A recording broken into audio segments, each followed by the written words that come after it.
Now, by the way. Start. Okay. Hello.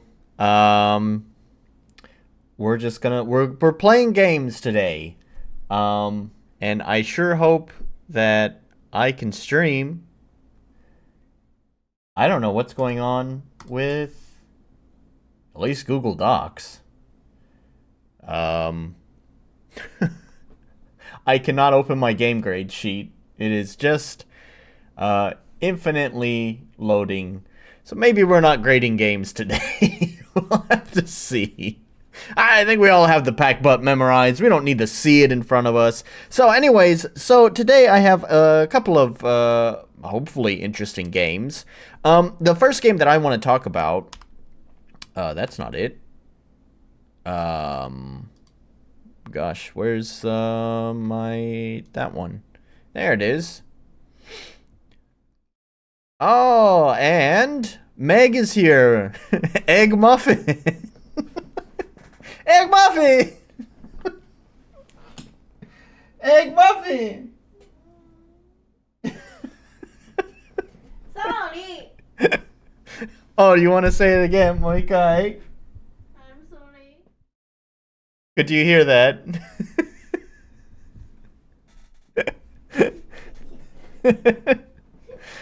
Oh, and Sleeper. Hello, Sleeper.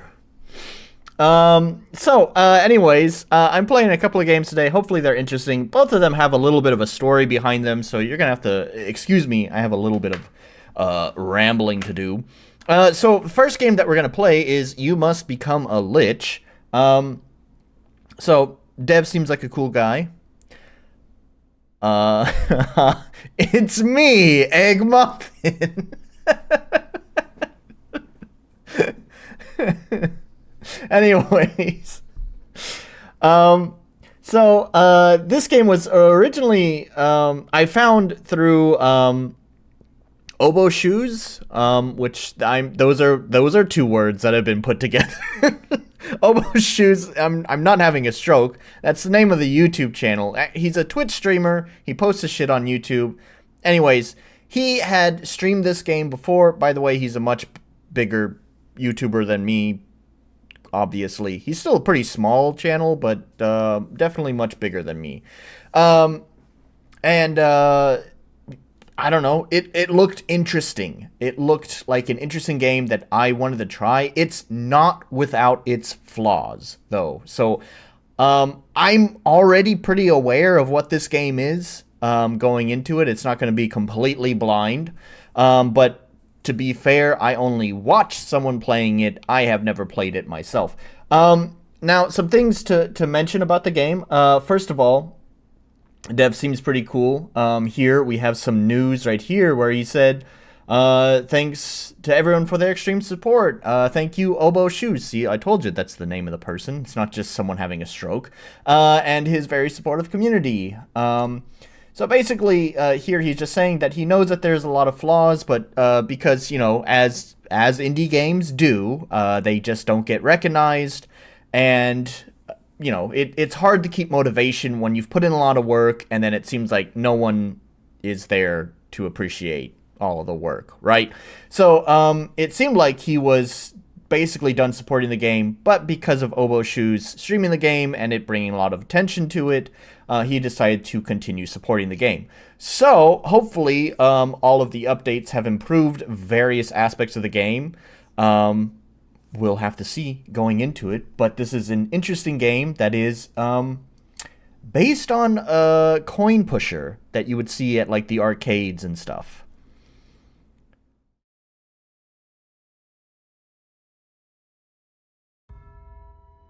Let's see, how is the volume doing? It's pretty quiet. Okay, that seems about right.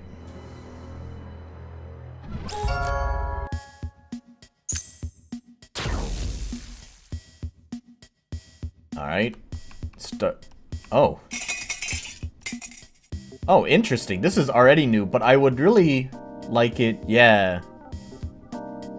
We can go full screen.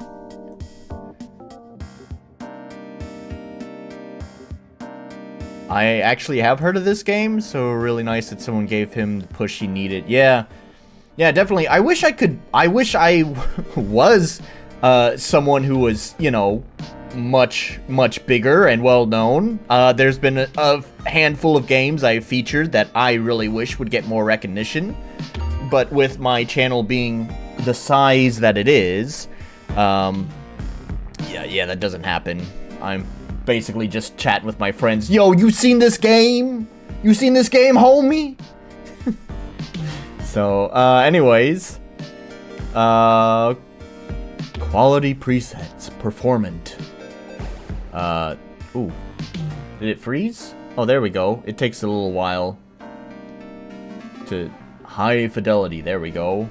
I'm sure it doesn't look like that intense of a game. We'll keep it at max. No rebindable keys, though? Oh, come on!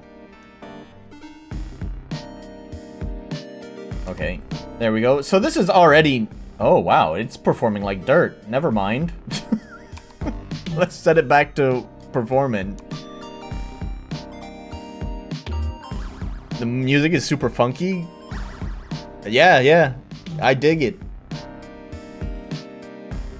No, I didn't even open my time. Ah, fuck it. We don't need the timer. It's fine.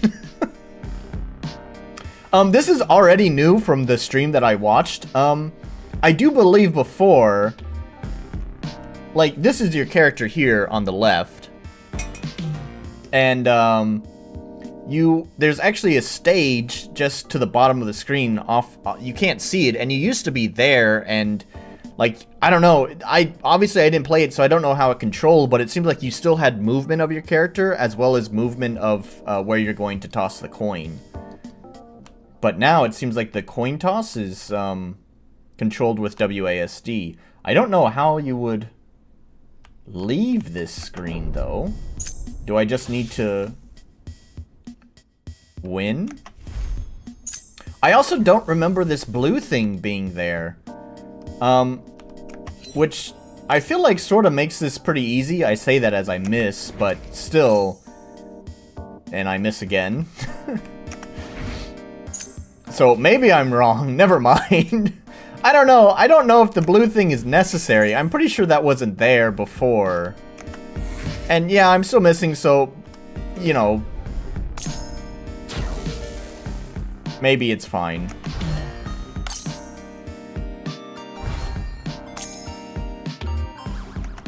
So the game is more than just a coin pusher.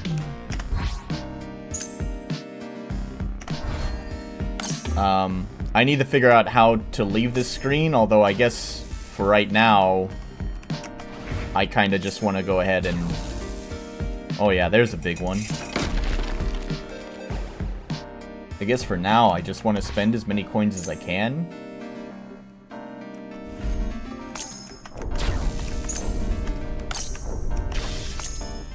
It does have some RPG mechanics. I do think that at some point you're able to speed up the rate at which you're able to toss the coins. I think.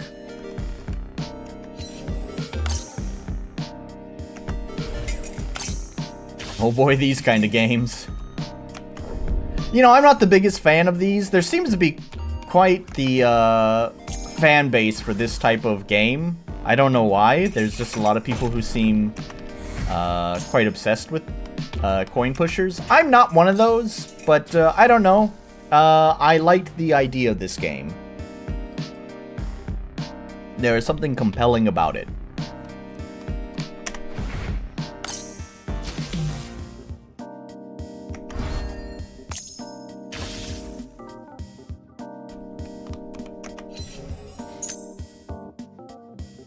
Is there like a backboard? Like if I put it there, is that my backboard? Can I just aim for a certain spot? That seemed pretty good, but is it consistent?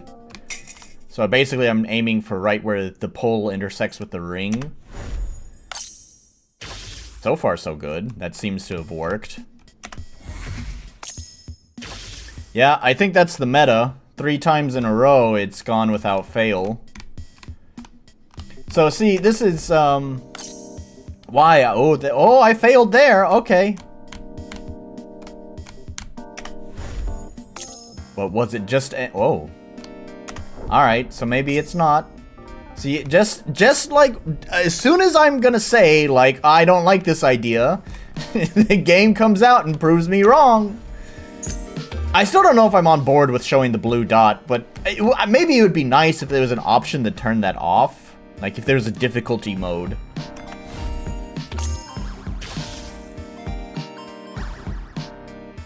Or maybe this is just the first one. Maybe there's like, it's the first one. You get this here for your tutorial.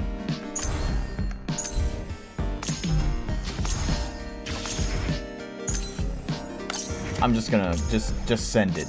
Just send it, man. Because there's more to this game than just the coin pusher that I want to get to. So let's just start going through these coins.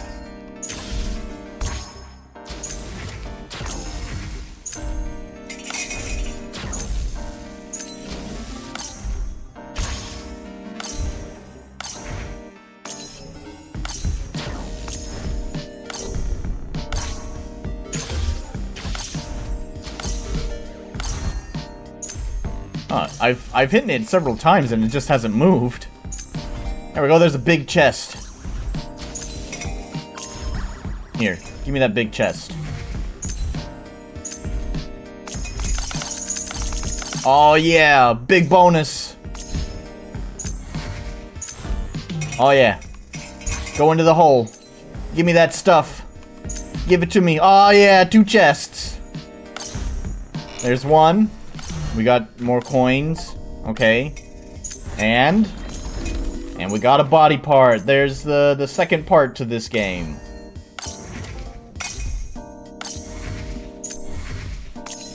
Alright. Now I just want the big chest, and then we'll go show off with the other part of this game. Come on. Give me the big chest.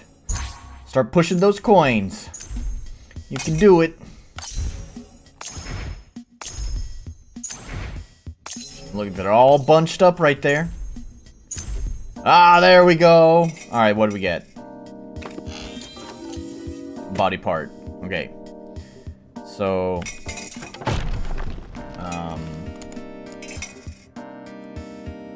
Okay, there we go. Interesting. Wow, it just jumps me right here. Okay, so... Not that. No, not that. Oh my gosh. I wonder if it just puts you... Oh, yeah, it just puts you right at... Oh, that's interesting. So this used to be a room that you could walk around in, and now it just, like, puts you right at the spot. So basically, the main goal of this game is, well, to become a lich, as the title suggests. And you're gonna get, like, different, like, drops from bosses and whatever. How do I leave? Is it just tab again? What? Okay. Is there an X button? What? Okay. Hello, Alice. Glad to have you here. Why am I stuck here? Oh, there we go. Escape. Okay, why did he change the controls? It was tab to leave the other room, and then it's escape to leave that. Weird. Anyways, you'll get these drops from bosses, which we will eventually take a look at. Here we go.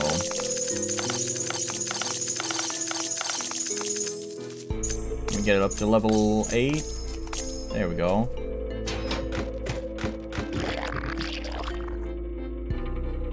Yeah, give me that. Okay. I need a head.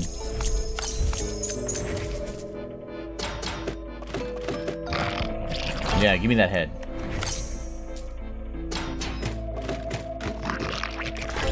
Give me that. So basically, as a lich, we gotta make our monsters, raise our monsters from the dead. So, we can see some stats there. So we don't actually control these monsters. They're gonna be kind of like our, sort of like a Pikmin, I guess, that's gonna fight for us. So we just pick the most appropriate body parts to maximize damage and health. Guess that 0.9 is going to be my best. There we go. Low health, but high attack. Let's do it. There we go. We got one dude. That's already pretty good right there. I'm pretty happy with that. We need a tank, though. How about that? I don't know if it actually matters. I only have 2 heads. Yep, only 2 heads, so there's nothing else I can do. This seems new. What's this? Oh, is that how... Okay. So then you have this... Oh, you... play as the monster. I thought you played as the... Okay, well... Anyways... You just sort of auto-attack. There we go. And that's it. You just auto-attack the monster. And watch the damage fly. Not the most thrilling.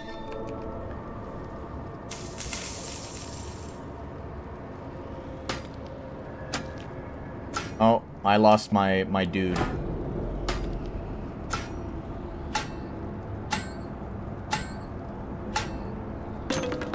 Yeah. Oh, did I lose all my troops? I think so. So, you know, when it comes to like that gameplay, like that contestant splort sound is that constant sports. What sport?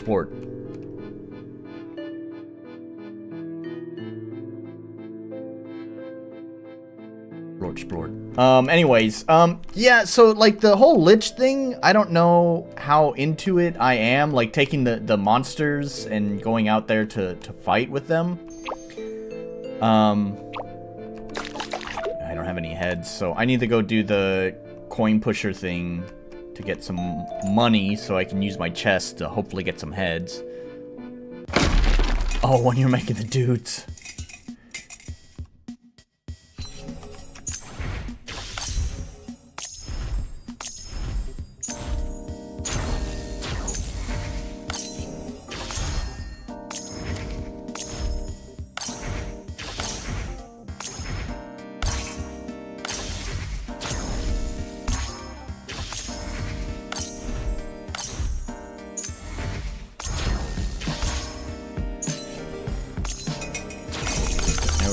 Get a bunch of coins. Yeah. I'll push a bunch more in. There's still this stack down here that I want.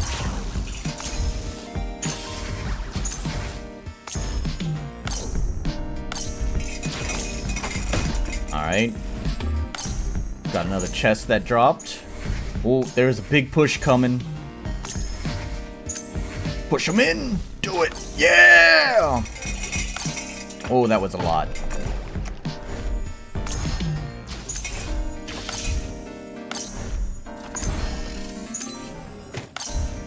Well, glad I got a monster part, but I need heads.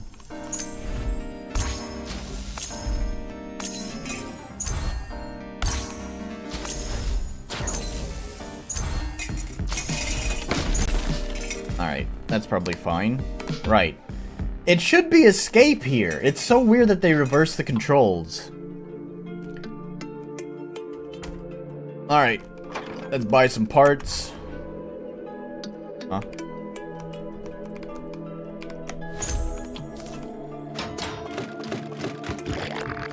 There we go. We got a head. You kind of have to hold it down. You have to hold it down for like just a moment to drop one coin in. If you just tap it, you don't do anything.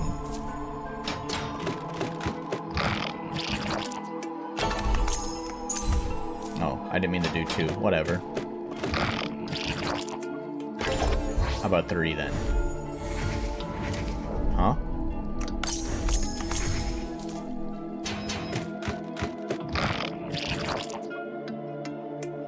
I wonder if these are color-coded. I didn't even think about that. Like your regular, like, Diablo color coding. Like, this one's white, and it's a head. Is it just because it's a different, like, type? That one was like a zombie, though. I think it was a goblin. Then there's also the part quality over here, right?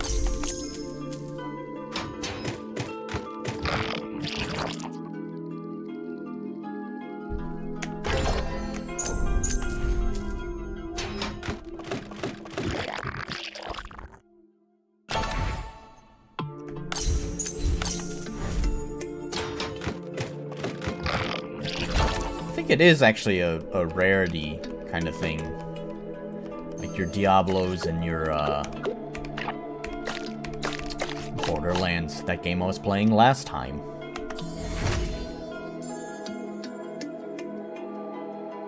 That's fine by me.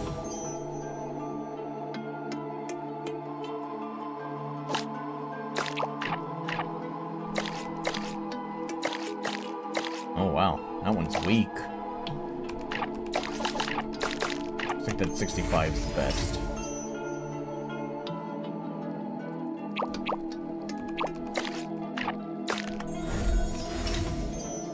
How many units do I have? I have 4 out of 5. Looks like that's my only head.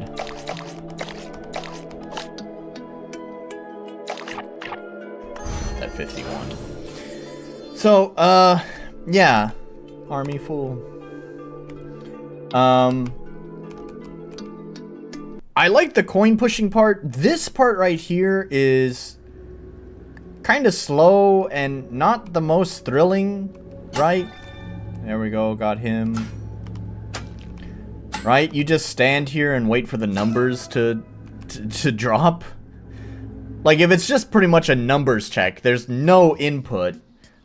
I feel like it should just happen instantly. If you are higher, then bam, it's dead. If you are lower, then bam, you're dead.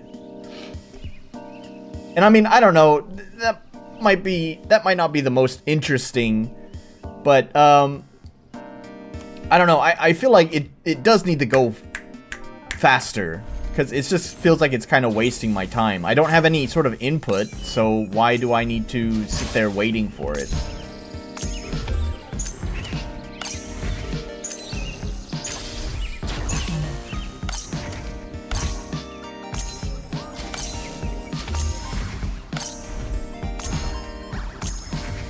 So, yep, once again, very interesting that, to note that this, once again, there was like a stage that you could walk around.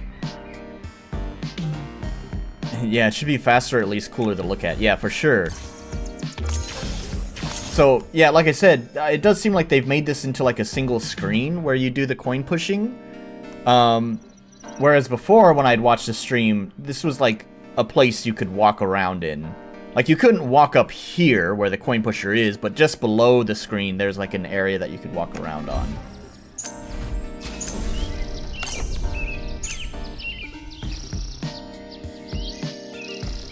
Need to start getting some coins or I'm gonna run out. Let's just see if I can't get these to start pushing other coins. Come on. 5, 4, 3, 2, 1. Oh no, you ran out of coins. Don't worry, you can just summon a ghost coin. Ghost coins act just like normal coins, but they don't get added to the bank when they are collected. Think of it like a small loan. Interesting. I was actually wondering what would happen when you run out of coins. Because I do believe in the stream that I watched, that never happened.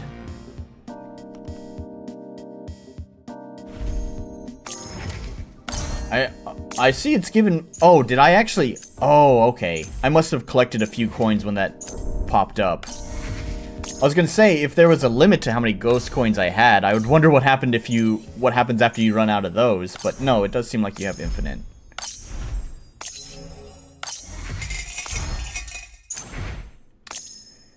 That does sort of... I don't know if I like that idea. It's definitely, like... I suppose for, like, scope purposes for the game, that's probably one of the easier things to implement.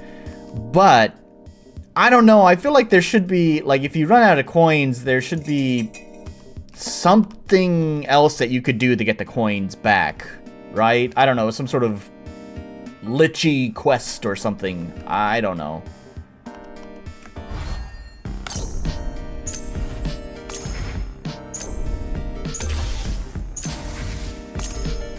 Actually, let's just keep shooting here.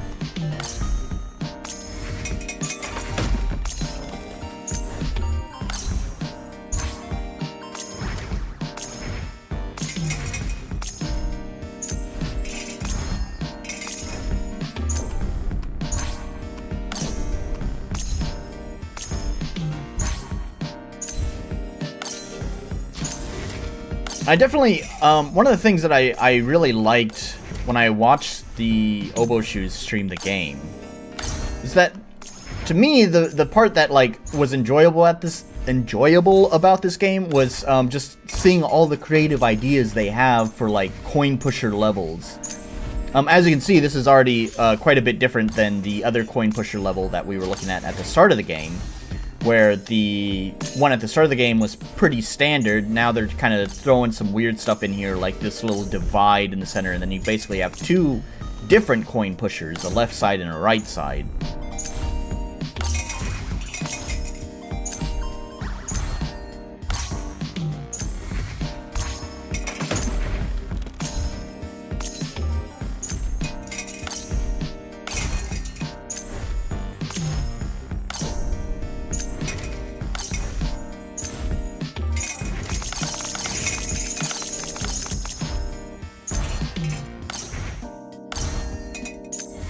Oh, okay, there's the boss fight meter. I was wondering, I was like, I thought the boss fight meter was down here, but no, it's up here at the top. So once this fills up, there's going to be a boss fight. And look at all these skin coins here. Would you push some down? I also want these chests. Let's get these chests.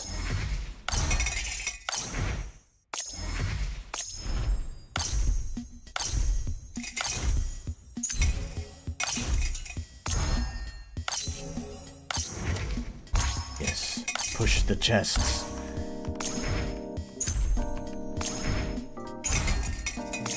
Ah, here we go.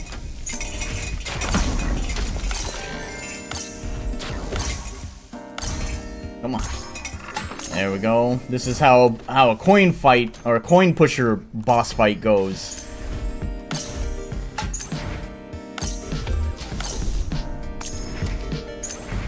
You just deal damage by aiming at the targets. Which definitely has me wondering, would ghost coins work here?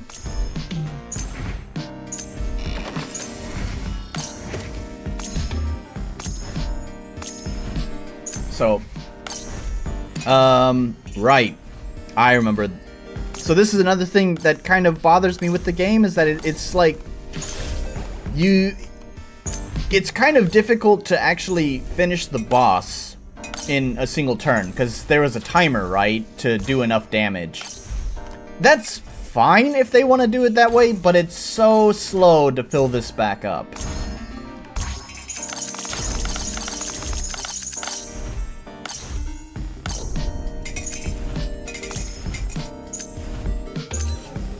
Plenty of coins over there. I want to get this chest that's right here.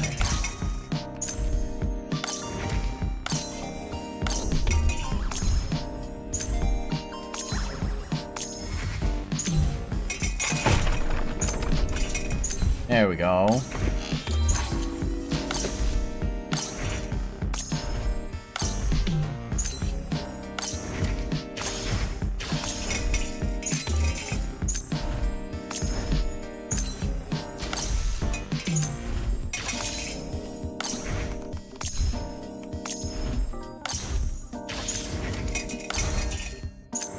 Try to get these chests as well.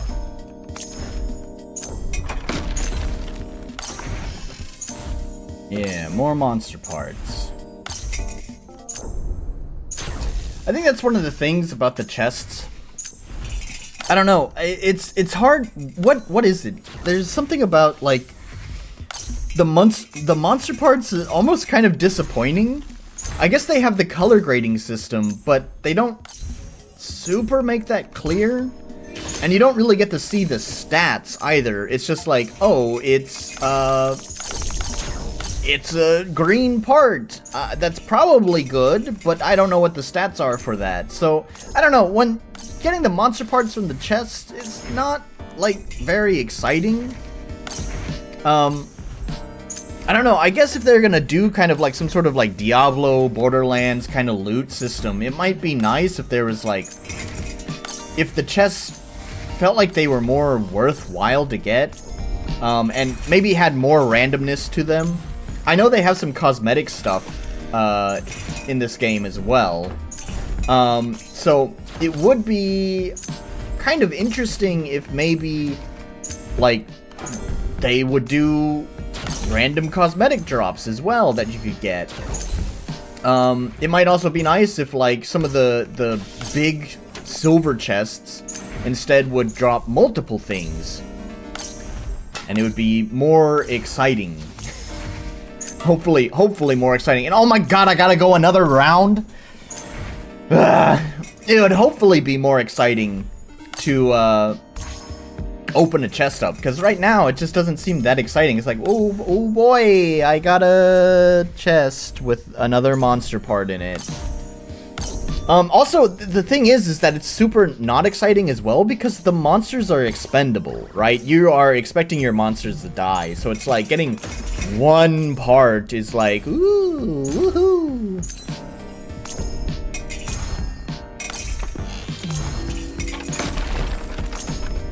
I say that as I go for this chest over here. There we go.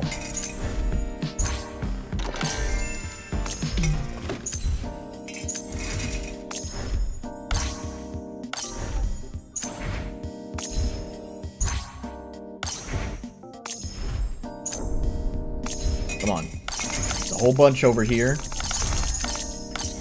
Over here. That's what I meant. Oh, there's even a chest hiding in there. Let's just push them all down. Push them all down. Oh, there's a gem. You use those gems to upgrade yourself. The gems are pretty exciting, which is another thing that maybe, like, could be a rare chance that's randomly dropped from, like, the big silver chest. I don't know, something that just makes it more exciting besides, ooh, a monster part, wow! Let's get that gem.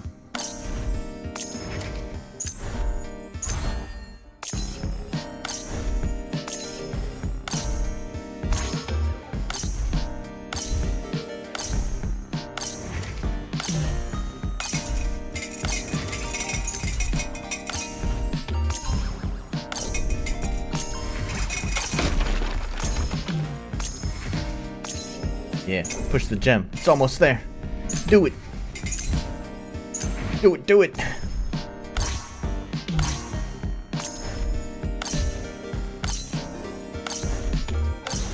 That's the chest. Oh, here we go. And he's dead. I think that was called the Economicon. It's kind of funny. Oh, there's 2 gems. Well, we got, look at all, there's chests, there's a gem. There we go. Got that gem.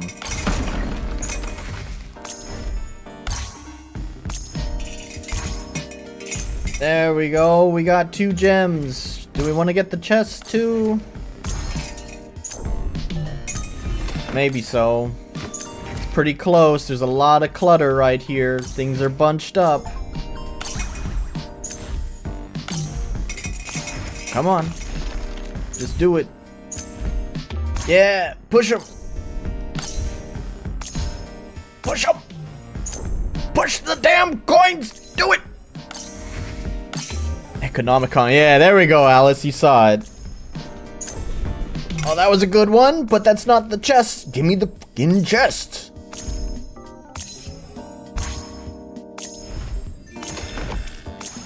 Coins. Woo. All right, one more. Woo! Coins! Yeah, it might be nice if there's also some sort of randomizer on the coins, too. There we go. Alright. Still a few dropping. Oh, okay. Alright. See, that explosion is that explosion is pretty exciting. So... Oh, wow, we're getting some big drops there. Getting some big drops. Oh, more? More? More? Oh my gosh, it keeps going.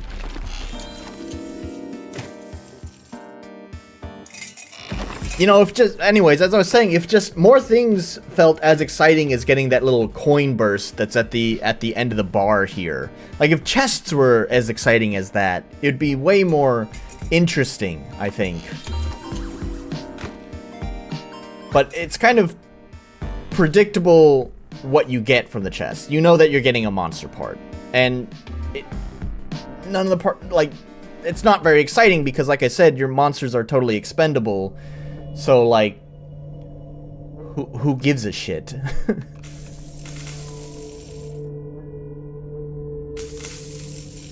Alright, these guys are tough, my guys are weak. This will probably end pretty quick.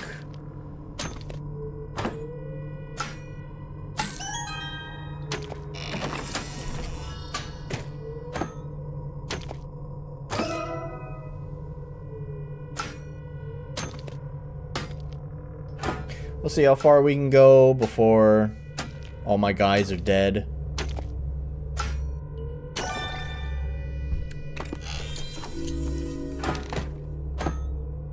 It's funny, even the building has an attack value.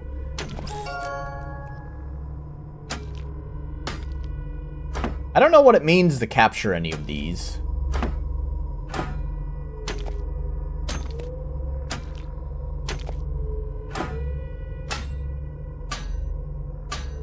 This dude's tough. He's hardy. There we go. Oh, this one's extra tough. Yeah. Alright. Alright, but now let's take all of our winnings. Here we have some gems. So, consume gems, gain power. Power equals passive wealth. Okay. Become a lich. There's the ultimate goal.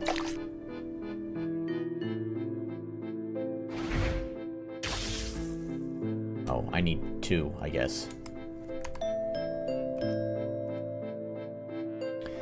Alright. Let's just level this fucker up. I got lots and lots of coins.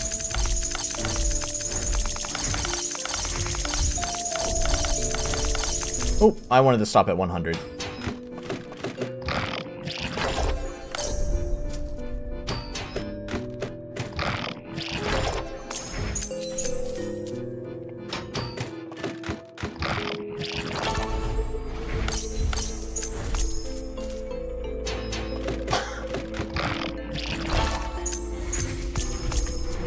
I probably have enough monster parts that I collected just from all the chests and stuff that I could probably make a full unit if I wanted to.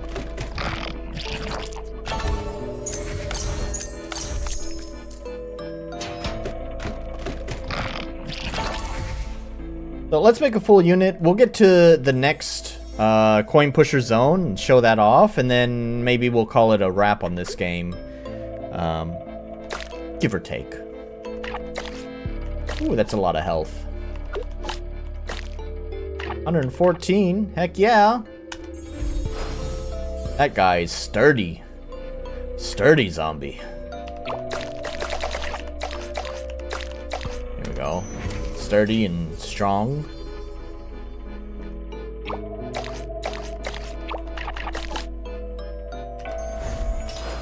Oh, this is the splurt that Alice doesn't like. Hang on. Hang on.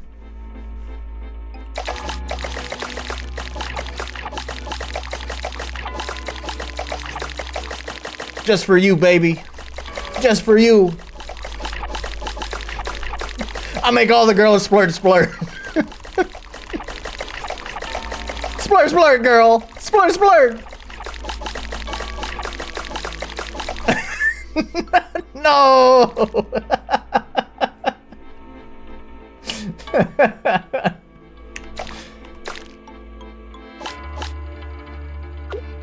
I like his blue jaw. Saw a 66 in there. There it is. Give me that.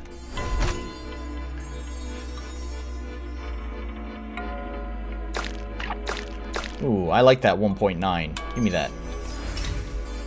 Is that a full unit? Nope. Ooh, 1.8. I'll go with that. Alright. Yep, army full. Alright, let's go to the next coin pusher. Do that a little bit. And then maybe call it good on this game. I think y'all get the idea.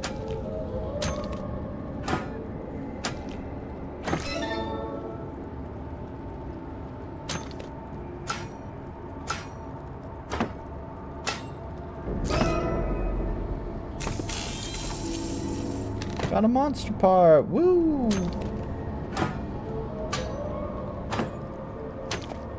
I think I lost one of my stronger units.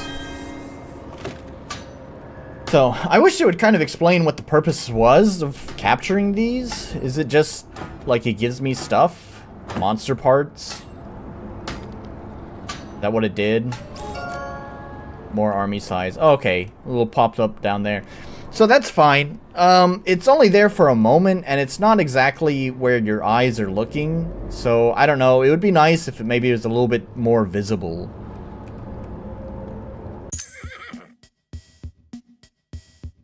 Here we go. So, it's a farm, and you plant the coins. Overall, game looks pretty nice and casual. Could see me playing this non-stop for 5 hours, then dropping it and never finishing it again. Yeah.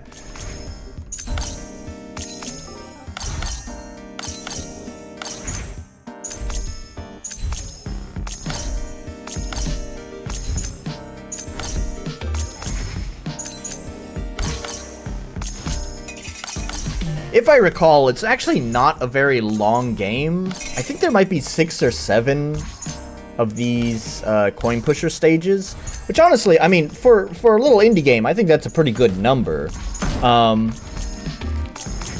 So I'm not saying that's a bad thing or anything, but if I do recall, it is probably something you could finish in about 5 hours.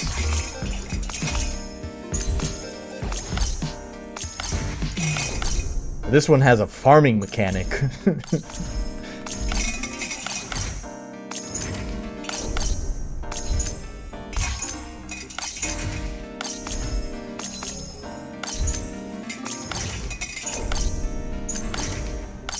There we go. Ooh, look at that. A couple of gems over there.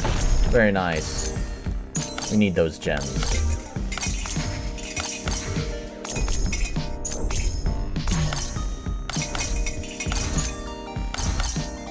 Well, if it's a 5-hour game, then I'd say it's pretty much perfect.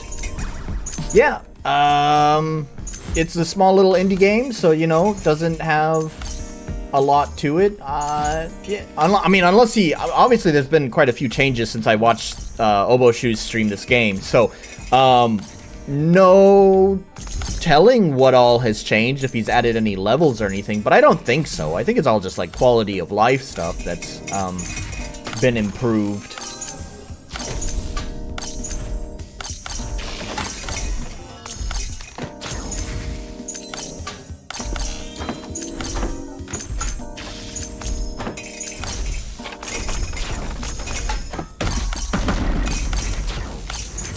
He's pitchforking up my coins.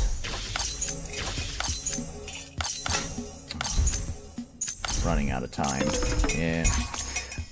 Well, I got him pretty close, actually. Why don't we go ahead and finish him off, see what upgrades we can get next after we finish him. We won't look at the next coin pusher stage, but we'll at least finish this one.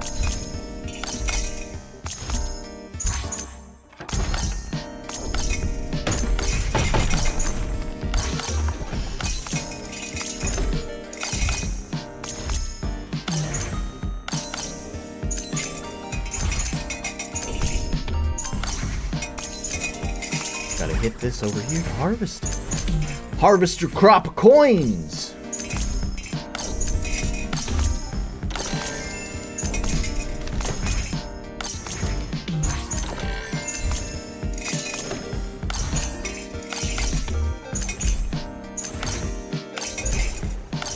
Harvest that. Oh, we're back to the boss again. See if I can finish him this time.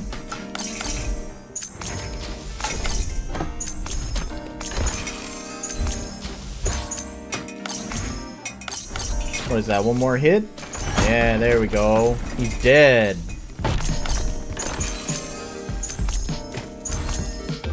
Get that gem, and then I guess just go back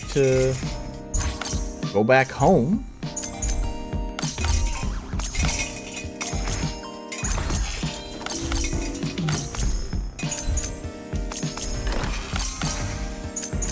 Monster parts, wow! It's what I've not really wanted.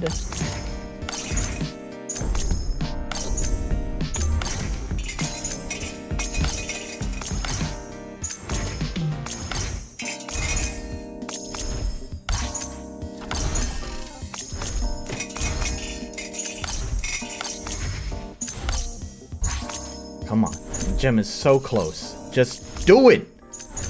There it is. Okay. Nice big push. Wait, why is the boss thing filling up again? Can you fight the boss again?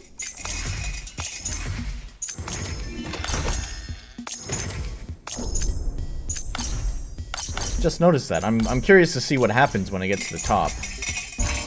Here it is.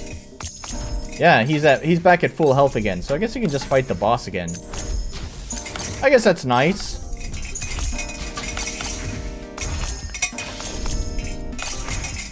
Probably makes it a pretty easy way to get the gems, so that's probably pretty handy.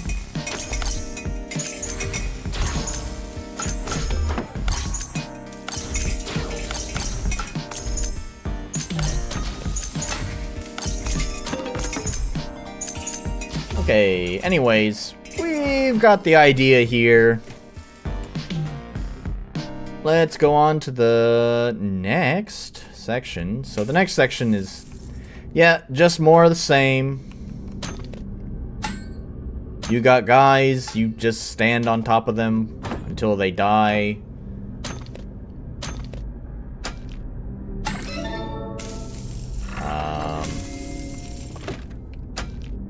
Yep. These guys are pretty tough. So, that's what makes this kind of not very interesting, is just simply because that's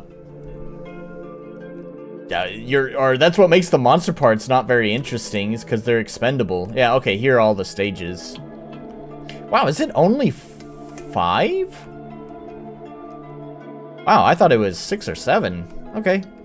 Well, yep, pretty short game. Oh yeah, actually I think it said that you only need, you only need the 4 stars? So, yeah.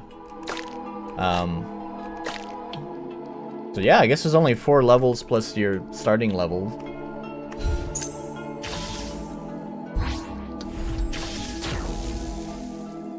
Okay, I think all this does is just make you shoot faster. Let's see.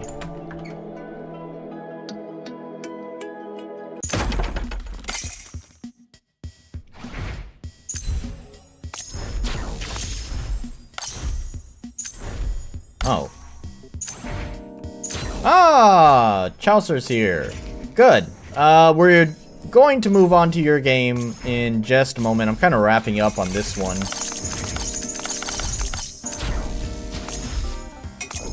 Yeah. I guess, wow, that's weird. Like, I'm just shooting slow again. Oh, there was like 2 shots in a row really fast. I don't know, that's weird. The other stage, it was like every shot that I took was 2 coins, right? It was pew, pew, pew, pew. So I just thought, I don't know. I have no idea what's going on. I feel like one of the bigger problems with this game is just that it doesn't explain things very well. It's not like you need a lot of this shit explained.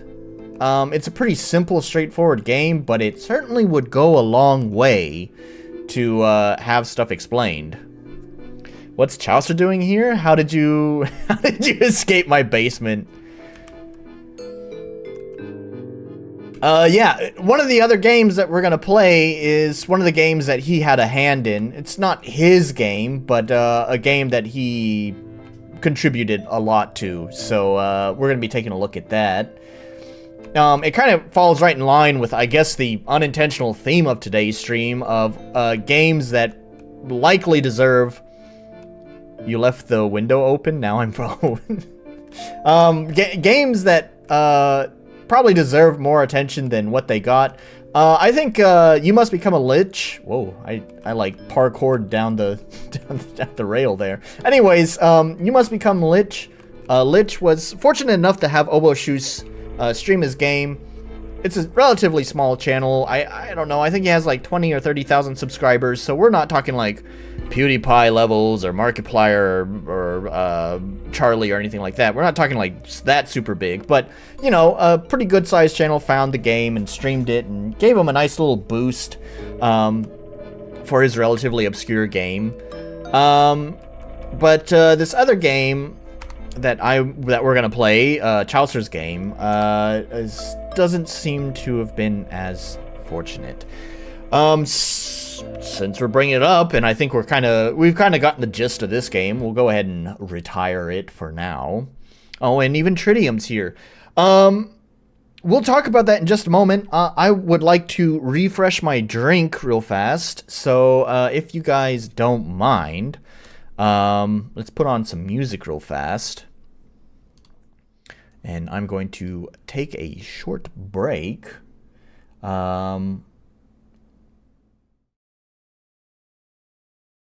We want that one. We're gonna remove that one. There we go. I wish the game had a tiny bit of storytelling. It obviously doesn't need a blockbuster story, but it does seem a little, you do this, then you do that, then you do this, then you, yeah.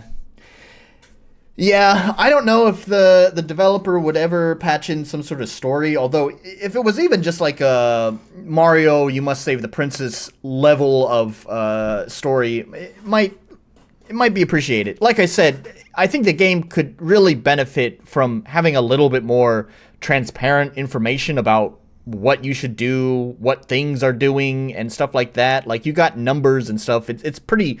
You must become more hydrated. Thank you, Raph. Yeah, you know, it's got numbers and like all sorts of stuff. It's a pretty simple game that it's like, I get that it's not necessary, but like, it really would benefit the game a lot if you just had just a little bit more information about what to do and what things are.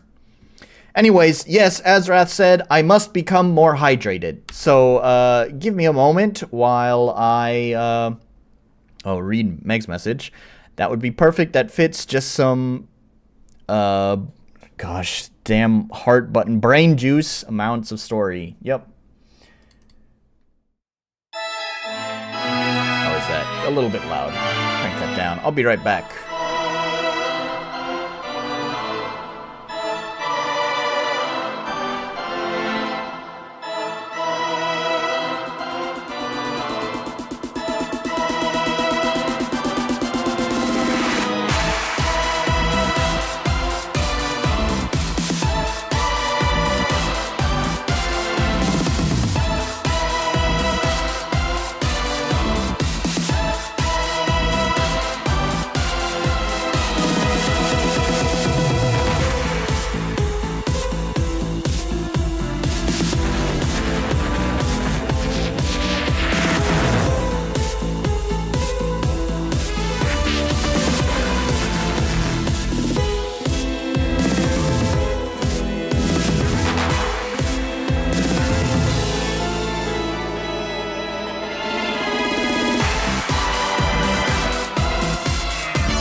throwing some flattery in.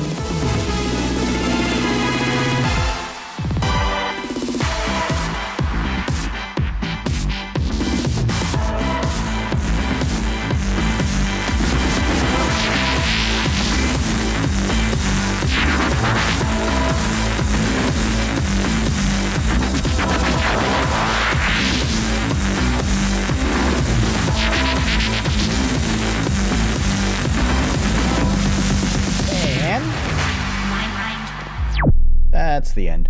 All right. Yeah. I'm glad you guys like that song. I'm waiting for the day when Alice puts this song in her game, as well as Chaucer.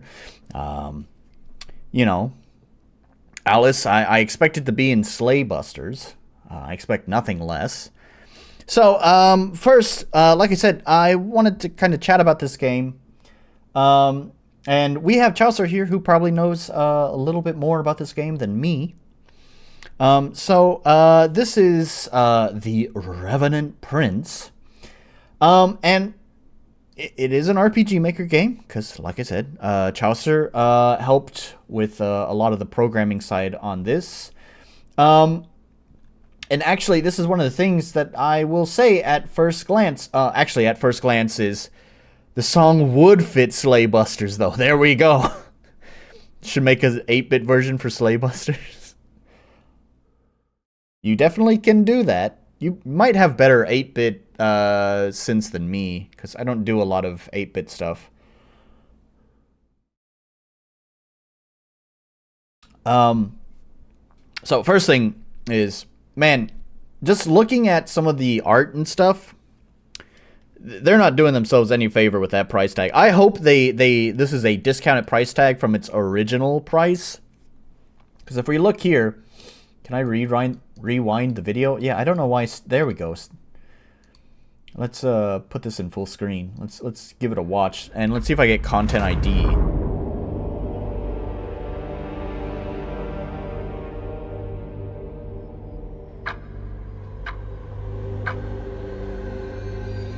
Look at those production values.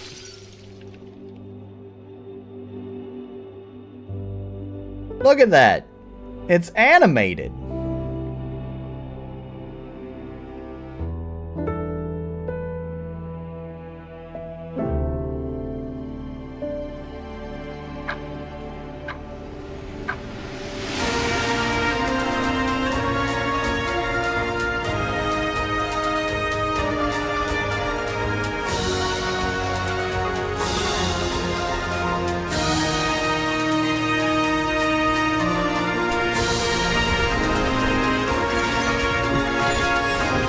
I don't know if I like the fighter with its fat head, but...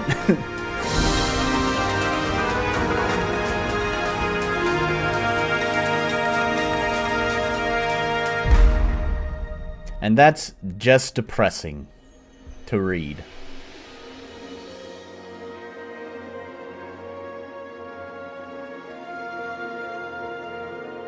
Be good for me. That caught my attention when I watched this earlier. Be good for me sounds incorrect.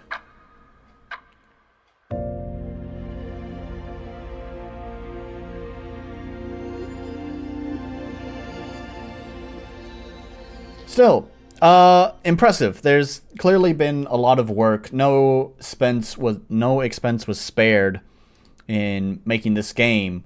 So it's sort of sad to see that it only has 10 reviews on it.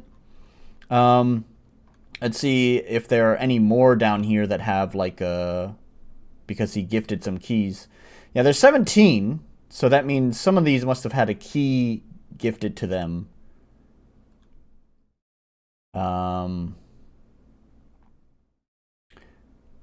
right. And I think I remember, yeah, I was just about to say, I think I remember that Chaucer had mentioned that after Chaucer's work had been done, it seems like he had made some adjustments to the game that were causing crashes or something. Was it this game or was it another game? Chaucer shared a few games with me that he had a hand in. I thought it was this one. So, like here, don't recommend anyone to buy this game unless it's $1. Too many glitches and error. Been streaming this game for 4 days straight. Many crashes, unknown header errors. Got to restart the game, save the world, and start over. New game plus. Push to the end again. Got the Child of Light's true form. She summoned bubbles and unknown header, causing the game to crash. Yeah. The game looks, at least all of the, the front page, the face of the game, all the forward-facing marketing stuff looks nice.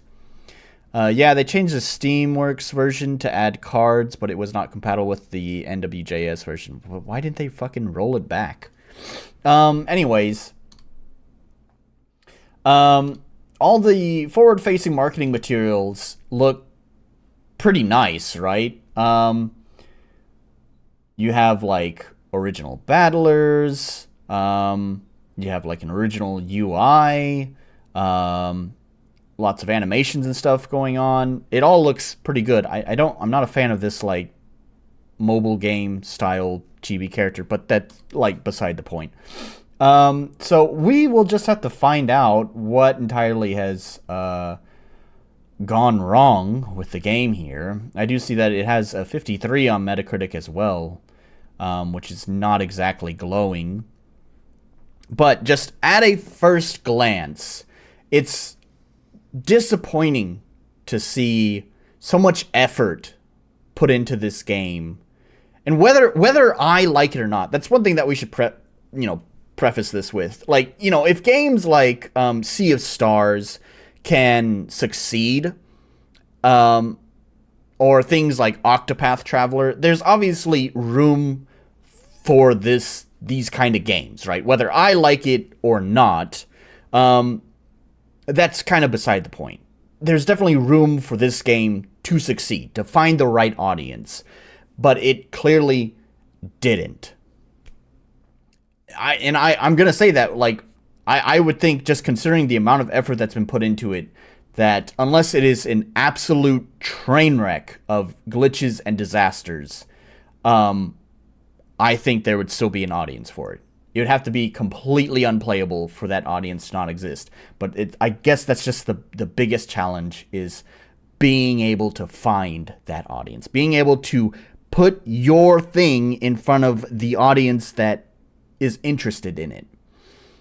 Which is why I was saying earlier is that, You Must Become a Lich was fortunate and lucky that a larger channel was able to stream that game, and therefore had found a second wind. Meanwhile, there's plenty of other games that have this kind of effort put into them, but that doesn't happen. So, and unfortunately, I'm not going to be the one to give them that second wind, because I'm nobody. We get like 100 views on each stream.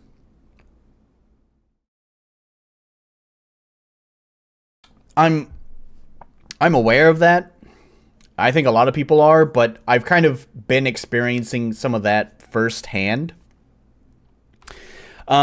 As some of you know, is that I had previously, I've kind of been involved with Red Trigger since I had streamed it. I've talked to Max about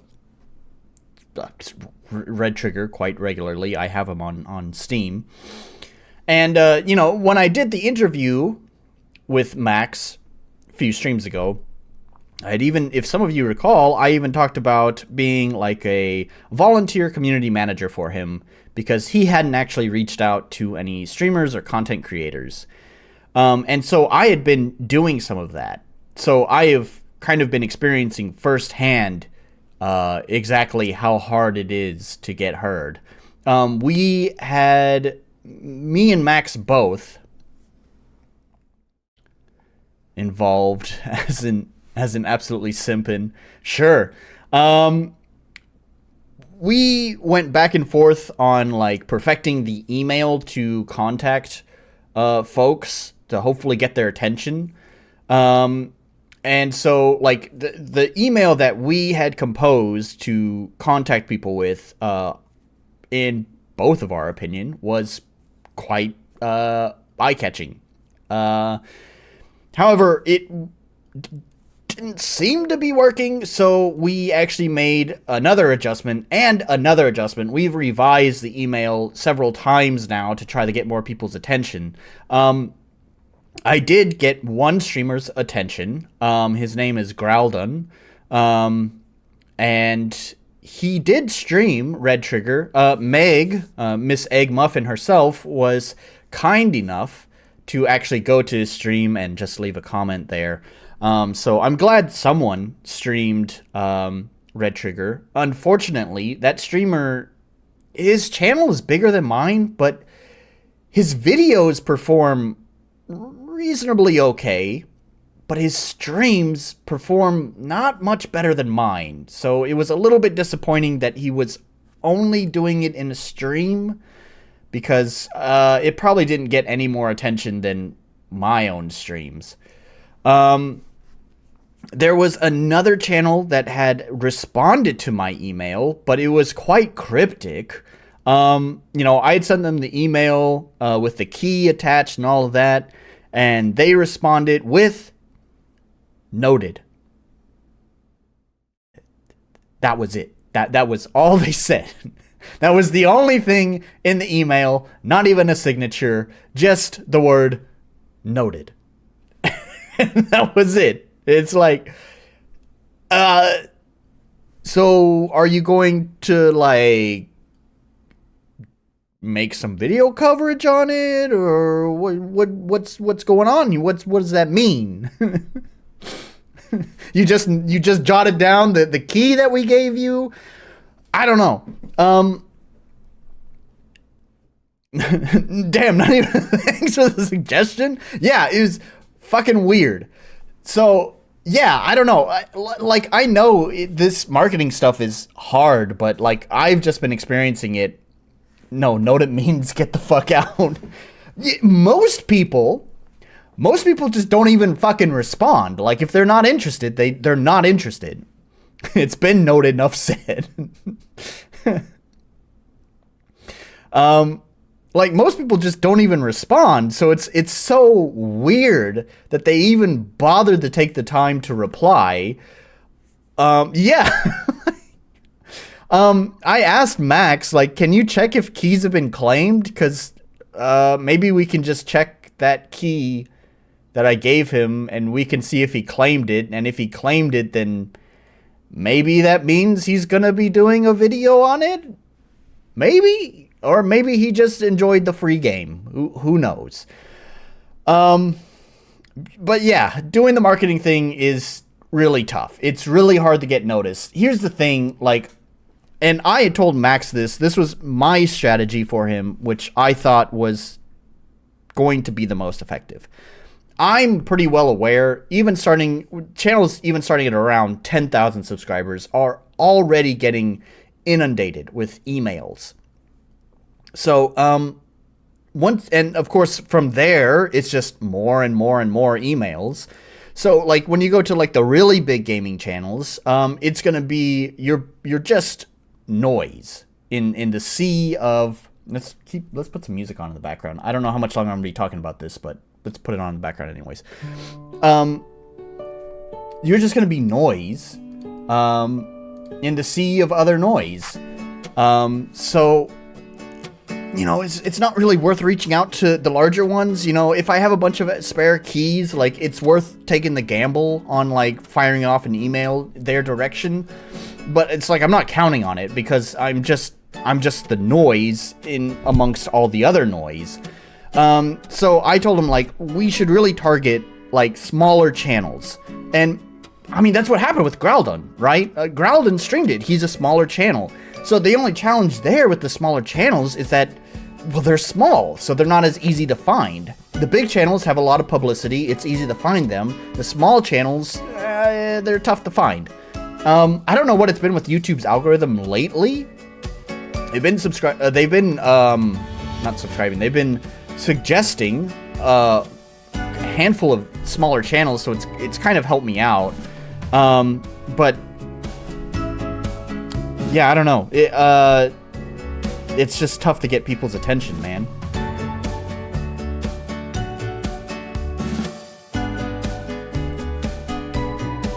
So, I don't know what this dude, the Revenant Prince guy, did for marketing. Having gone through this firsthand personally, is having me think of my marketing strategy. Rethink it, I guess I'd say. One of the things is about the people that I'm contacting as well is the list of people that I'm contacting I had built up myself for my own game. And I had actually told Mr. Red Trigger that it's like, you know, I don't know how many of these people would actually be interested in Red Trigger, because a lot of the people that I've saved to my list are people who like cover JRPGs, not really like first-person puzzle games. You know, I wasn't, you know, I reached out to mostly the ones that just covered any kind of game. But anyways, the point is I had been building this list for myself. But obviously it's not something that is going to be very reliable. So yeah, speaking of Wrath, the new hotness is short form YouTube shit. Yeah. I definitely think I hate vertical video. I hate TikTok. I hate all of that shit. But it is of my opinion, without having tried this, that for marketing purposes, that's what I would be doing. And when it comes to marketing, you really should be taking a shotgun approach. Marketing is like the one area where you really want quantity over quality. And you can see this in all of the shitty fucking mobile ads. Why do all these mobile ads suck? Like, right now we have, like, I think the new trend in, like, mobile ads is, like, advertising a game that's not actually the game that you would be playing. It's, like, a totally fake game. I know they've been sticking around with that one for quite a while now, but, I think even before they would have, like, deliberately poorly acted, deliberately very shitty, low-quality videos, because for whatever fucking reason, this works. If it didn't work, they wouldn't continue to do it, right? So, I mean, it just goes to show that quality does not matter when it comes to marketing. Quality is totally irrelevant. It is all about quantity, quantity, quantity. So putting your shit out there on YouTube in long-form videos, putting your shit out there in short-form videos, putting out tweets like Mr. Orc does, putting out Reddit posts, I guess, maybe. Just shotgunning your information out there is the way to go. And it shouldn't just be a shotgun pump. You should basically be using, like, a fucking auto-shotty and just dunk, dunk, dunk, dunk, dunk, right? The videos get more plays because they're so short and looping. Yeah, the views, but yeah, you're right. The short form stuff, it gets a lot of views. It's not going to translate. Like, you might get a video that has like 1 million views, but like a short form video that gets 1 million views compared to like a more longer form, traditional form of video that gets 1 million views. Like the traditional one is going to have more payout, I think, than the short form one. But right now, that's the shit that's popping off in the algorithm, and I wouldn't ignore it.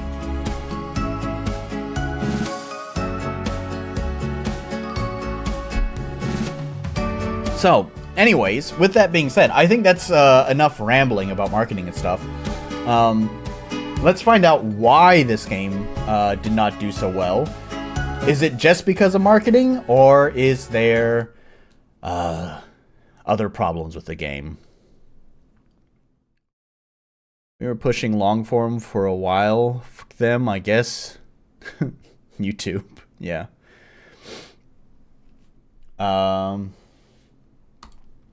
Alright, let's launch the game.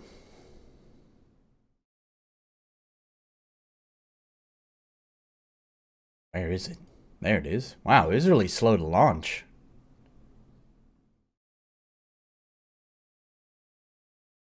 Wow, it's really slow. Shorts are the shit. If you wish to play in full screen, press F4. If you wish to exit full screen, press F4 again. Press Enter or Q to interact with the environment or people. Press the arrow keys to move around and Shift to sprint. One of my shorts says 2,300 views, and I don't even use my channel really. Yep. Seems like it had pretty standard RPG Maker controls. Oh, by the way, there's a couple of things I want to mention. First of all, I didn't buy this game. This is just the demo version, as you can clearly see on the screen. I will mention, however, You Must Become a Lich, I did buy with my own money. Had I known this game was so cheap beforehand, I probably would have bought it. At 400 yen, that's fucking nothing. However, I'm not going to explain the process of buying shit online here in Japan, but it's not very straightforward, and so I really need to kind of know that in advance if it's something I can buy.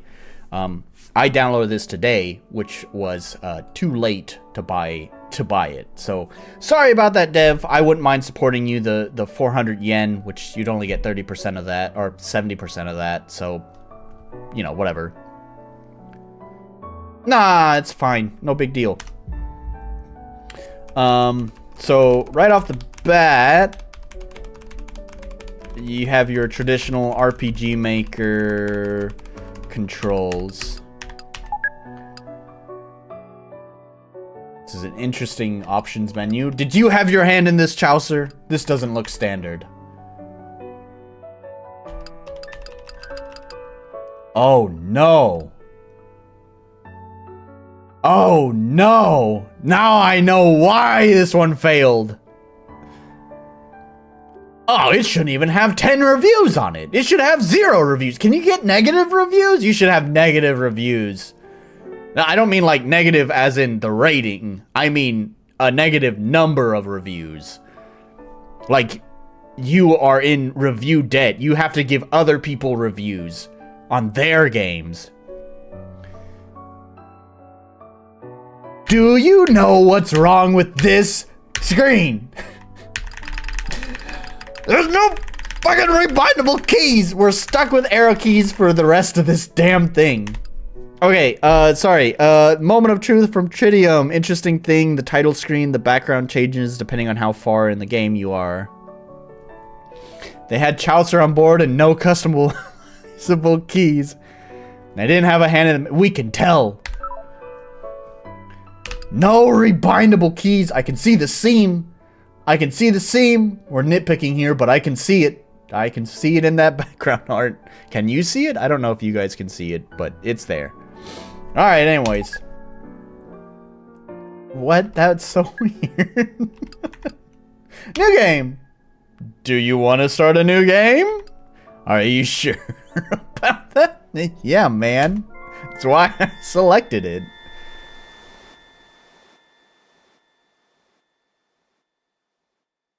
Alright, impress me. Why, hello there. Why does this font look weird? Was that what it... I swear that it was, like, much prettier on the store page. What? Hang on a minute. What's going on here? Where is the... Oh, no. It is, like, weird and chunky.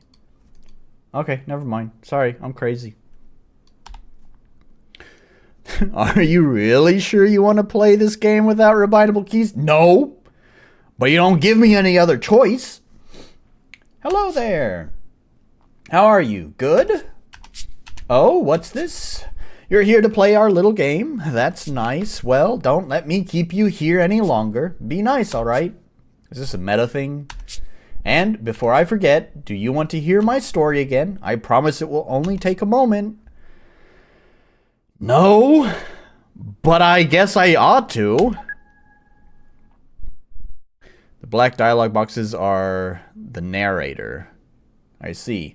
Oh, lovely. Hee hee. I hope you'll like it. Scrolling text, right? The setting. how it all happened.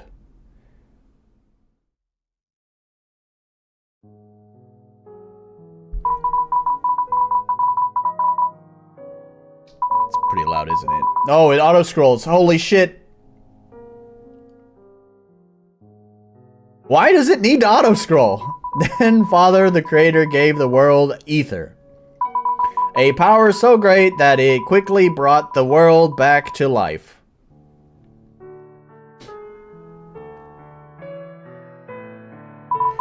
The world became whole once more. Father was pleased. But he knew there was much more to be done. He then created the Navi. Not the Navi, the Navi. Right? Alright? Alright, James Cameron, put your lawyers down. The Navi drew their power from the ether planes. Through their powers, they were able to prepare the world for its new beginning. Eventually, as centuries went by, many of the Navi disappeared. Then came the humans, who ruled the world.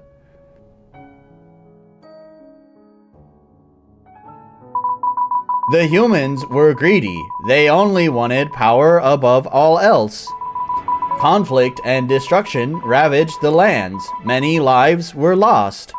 Then one Navi who believed that humans still had good in them decided to absolve this madness once and for all.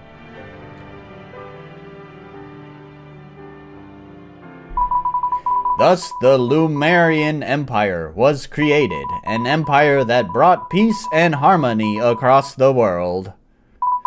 All was well, and the humans began to get along with each other. However, you said this was going to be quick! Such peace lies something odd, something strange.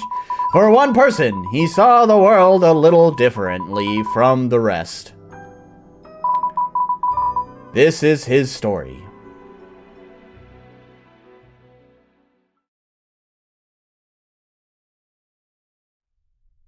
Can I insert some commentary? This is a work of fiction, names, characters, and places, currents. Okay, can I insert some commentary here? I'd like to. What are you gonna do next? Are you gonna auto scroll?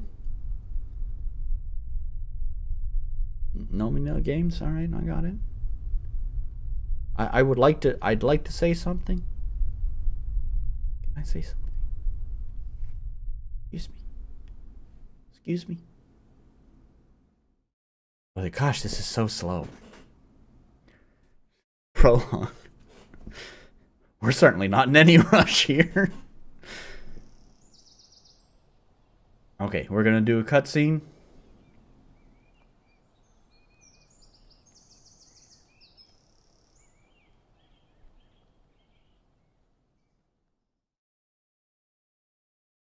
Oh, that was a cutscene, and then a long black, some quiet sound effects.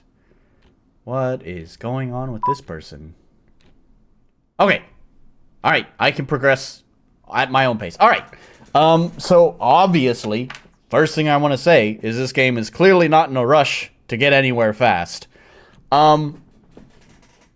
This is definitely a nitpick thing, but God, it drives me nuts. If you say this story will be quick, and then you make me sit there for like 5 minutes waiting for your fucking auto scroll to slowly tell its story, don't do it.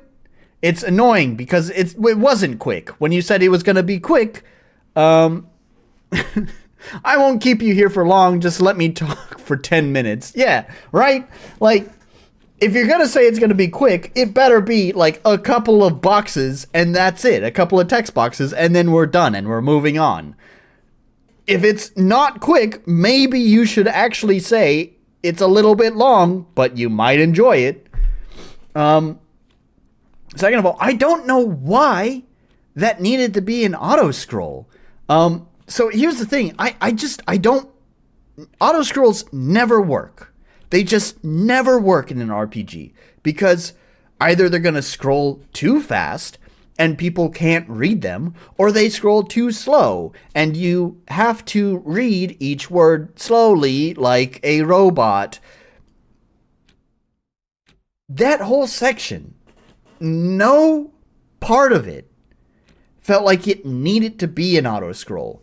In fact, every bit of it felt like it could have very easily been delivered as everything else had been, through, message boxes that I can auto progress myself, which you can't even see what he says. I just noticed that because it's behind my camera down here. So anyways, to me, it's not a good first impression. I'm an antsy gamer.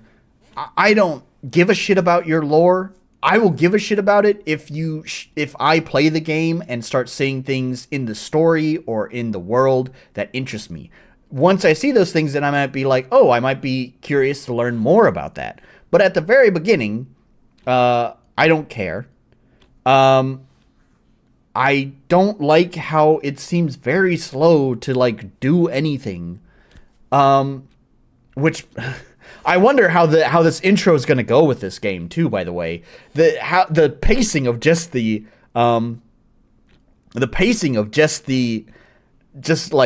showing pictures on screen, showing text on screen has been so slow. I'm worried that the dev's just general pace of life is going to be maybe a little bit too slow for my liking. Let me get caught up here. Starting the game with the story crawl rarely makes the backstory less confusing, right? Here's the thing, right?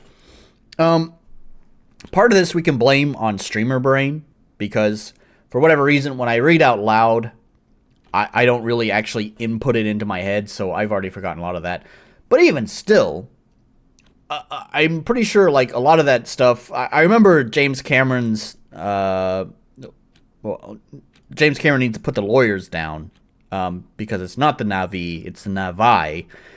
I remember that they're like aliens or something, and then humans do what humans always do in every story, and caused a ruckus. So, I don't know. That's all I remember. Names, pronouns, all of this shit, it's not going to matter to me, right? Until it has context in the game.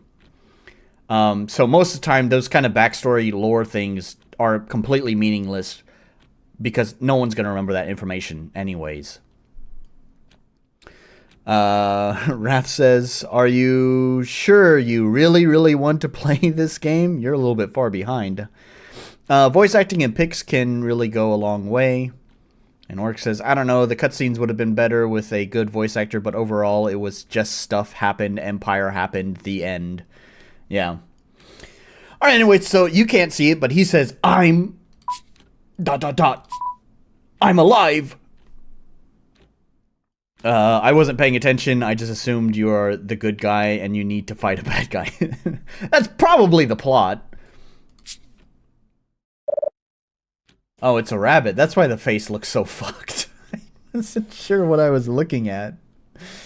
Awake at last. All you see is last. I didn't know this was going to be a furry game. Oh god, we're dealing with furries. Chaucer, are you a furry? You were barely holding it together. Well, at least from my point of view. That's a weird place to indent the line. There's definitely space in the rest of this text box to put the rest of that message there. Anyways. Oh.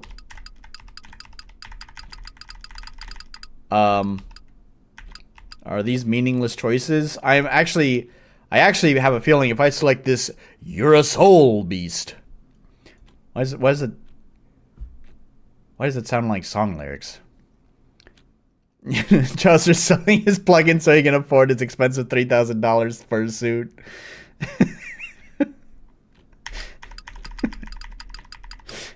Good to know. Glad to hear you are not a furry. I don't know why you had to put the sad boy eyes at the end. Do you want to be a furry? It really lends credence to what Orc was saying. I can't be a furry until enough people buy my plugins. Can't afford my fursuit. You know how much they cost.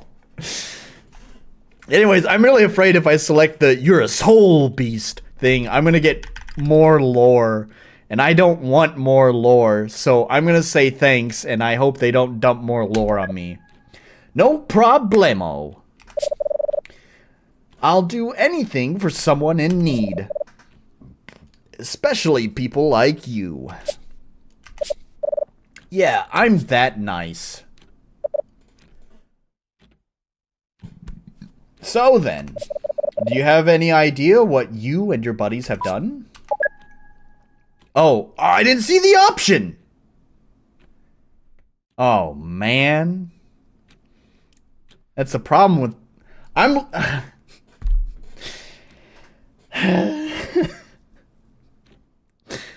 This is first world big screen problems. I mean, it's not a super huge screen. It's a 27-inch, which is like sort of become pretty standard for computer monitors. But still, like, I know you can't see it. I'm sorry, my face is in the way of the text, but all the text is as you normally do, aligned over here on the left side. And then the question is over here, and like the text doesn't even take up this whole box. So my eyes are not even looking over here to see the choice box. So I was just reading and then just clicked enter to go to the next, and I selected an option. Cool. Anyways, what did Orc say? You're gonna get the explanation of how a human made love to a rabbit, and this is how they got created. It's totally not that. Okay, why'd you do it? I don't know what I did. ... Well, whatever. It's not like you ran away for no reason. ... I'm sorry. I don't know what's going on. Was missing that choice that I accidentally selected, it's like so crucial? What the fuck is happening? Sorry doesn't cut it, pal. Why is she like, she was like, oh, I'm the nicest person ever. I want to take care of everyone. But sorry doesn't cut it, fucker. Choice boxes center master race. Hey, yep, me too. I always put them in the center. It also, like, here's the thing. I'm going to be honest. I started putting it in the center not entirely because of that, like, your eyes, like, you're not because your eyes are over here and it's over here. That's not why I started doing that. It's because I had a very similar setup in my own game where I have a left and right bust art, right? And I didn't like it just made more sense to have like all this negative space here, so I would just put the message box in the middle. And, you know, coincidentally, the benefits of doing that is that it's much closer to where your eyes are reading. So, you know, you're leading people's eyes to where it should be.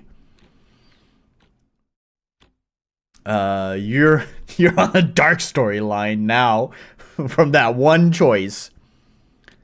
I believe it explains it in a moment. Okay. All right. It might just be the streamer brain who's impatient.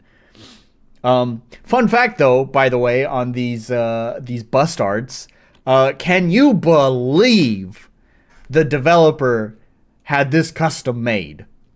Chaucer made this. This is Chaucer's hand who made this bust art system, even though you can totally do it with, you know, event commands, which is so funny. I don't know why. I haven't seen anything particularly special about the bust art so far that would warrant having a custom plugin made for it. But maybe there's a reason for that. Anyways, sorry doesn't cut it, pal. It doesn't change anything. At least tell me you didn't kill them.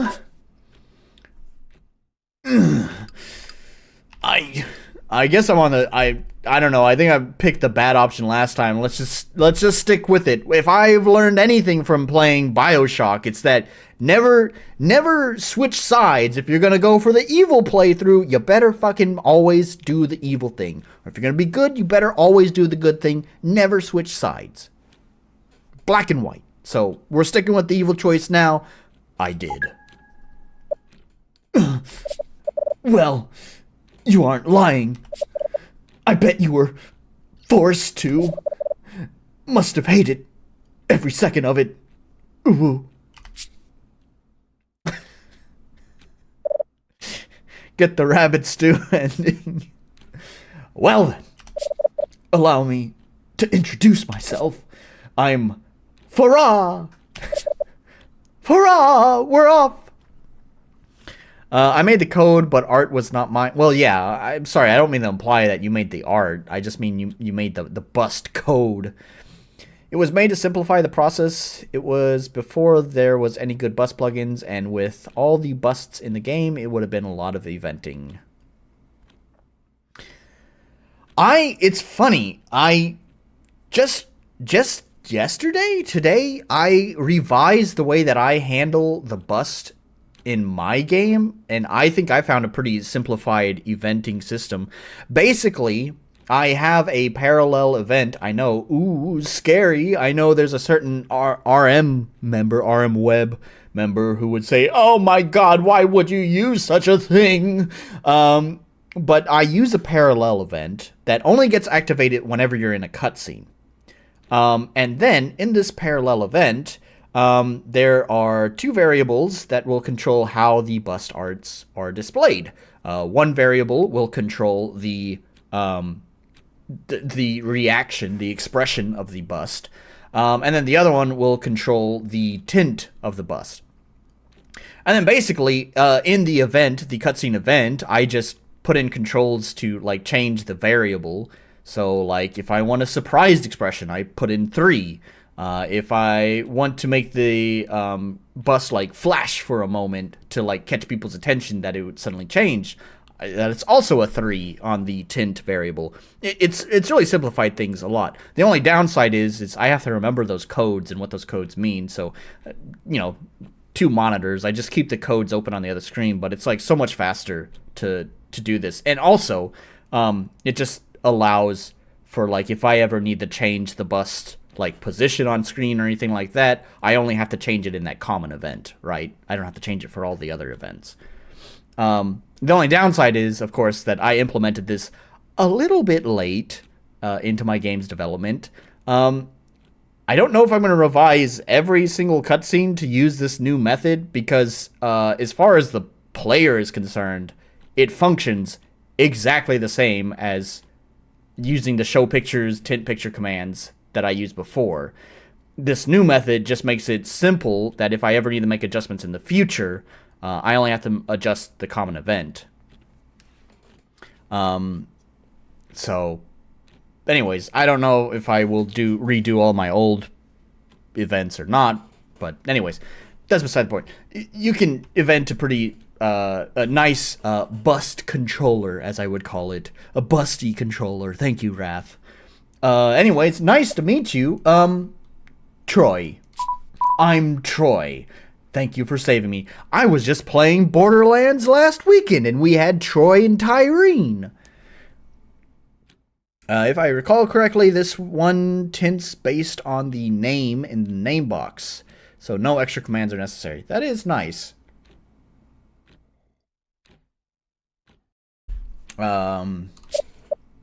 Troy, huh? What a funny name. I was just saying that. But don't thank me yet, Troy. We've still got to talk this over with a friend of mine. Knock, knock. Come in. Hey, Farah! How's he doing? Perfect timing, kiddo. He's awake, a bit confused, but doing well so far.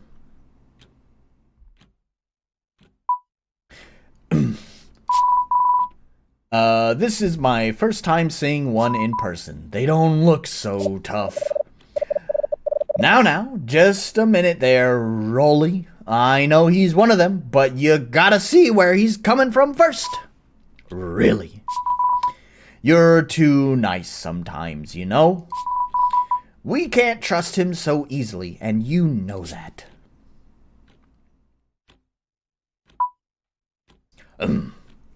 Rolly? Nice to meet you. Can't say the same about meeting you, but at least you got some manners, punk. Wait, Roland? It said Roland. Thanks.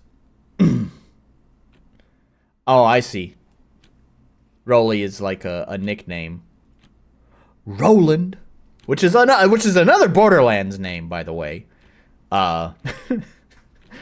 That's from Borderlands 1. Troy plus Roland, I'm shipping this. Dang, you must be really short to fit in this tiny bed. Actually, I think it goes all the way here. Doesn't seem, but yeah, maybe so. Yeah, this is one heck of a slow burn. Yeah, I have stopped the talk quite a bit, but you are right. This is kind of just going on and on. So, do you have a name? Let me try to get through this. So I'll try not to stop and read chat and commentate too much. So do you have a name? It's Troy. Troy, that's an interesting name. Honestly, it doesn't sound familiar, but maybe it's just my imagination. The truth is, I don't like you guys one bit. After all the horrible things I've seen, what happened yesterday was... well, I can't say. It's beyond what words could describe. But enough about that. You're lucky my friend here trusts you. I don't know why. I mean, no commentary. No commentary. Maybe she's wrong, but who knows? I see. It won't be long before they come here. I want you to help us. Maybe you'll feel a little better about yourself afterwards. But I'm gonna keep a close eye on you. If you do anything funny, it won't be pretty. Got that? Alright. That's fair enough. Good. Besides, I could always use an extra hand. Consider this your chance to prove me wrong about you. Then, but not so fast. You can't help on an empty stomach. Here, take this steamed potato. I made it myself, you know. What an asshole. No commentary. No commentary. This is stupid though. I was thinking that you might be hungry after playing in the snow for too long. Oh, how cute. Roland places the steamed potato on your blanket, and you can feel its warmth against your body. Wow, thanks for letting me know. Hope you like it. Does need a little more salt, though. I'm a little bit salty right now. You can just take my salt. But in any case... Okay, yeah, this is really long. I've just been reading through this, and it's still going. Oh my gosh. What was my prediction about the speed of this intro? Do you remember? Just think of it as a reminder of why you're alive and breathing. Well then, I'm gonna go get ready. Sure thing, Rolly. I told you to stop calling me that! Teehee, you know I love to. Well, I'm off then. See you outside.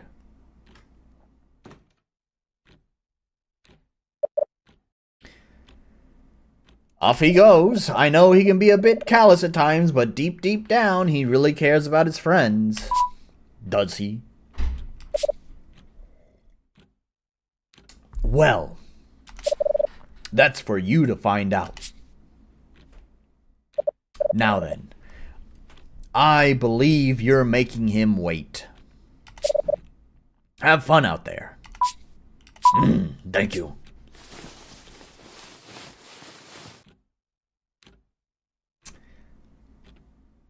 Alright, shift to sprint, arrow keys move around. I had completely forgotten about that. Let's put a cooked potato on his bed. Oh, that made it small. There's a ghost. There's a ghost walking around. The camera is hidden, Dozo. Aki-san. No. Camera, minai. Honto. Camera, nai. Thank you. はい、どうぞ。はい、おやすみ。Anyways, alright, sorry about that. Here, have some oatmeal plum. Did the original bingo card have something about intro length on it? We need it. Oh, yeah, you're right. I don't think so. I don't remember the bingo card, but I think you're right. I don't think it had the long intro on it, but it definitely should be on it. I see a sparkly thing. Celestial or herb. I was about to say orb. Let's see. Congrats, you got the game part of the game. And yeah, sorry, what was I supposed to do? Just walk around? Let's see. Let's go outside. Will it just put me in another cutscene? Alright, place your bets now. Will it just automatically put me in another long cutscene to explain what to do? Or will it just let me wander around aimlessly and figure it out for myself? Place your bets now. Place your bets now. I'm putting a bet in that it's going to enter another cutscene. Had scrolling text, which is usually a common feature of a long intro. I would still have those separated, though. Because you could still have, theoretically, you could have a scrolling text intro that is short and a intro that is long that does not have scrolling text. Anyways, I think it's going to enter another cutscene. Let's find out. Oh, you have to actually press enter to... Okay, that's weird.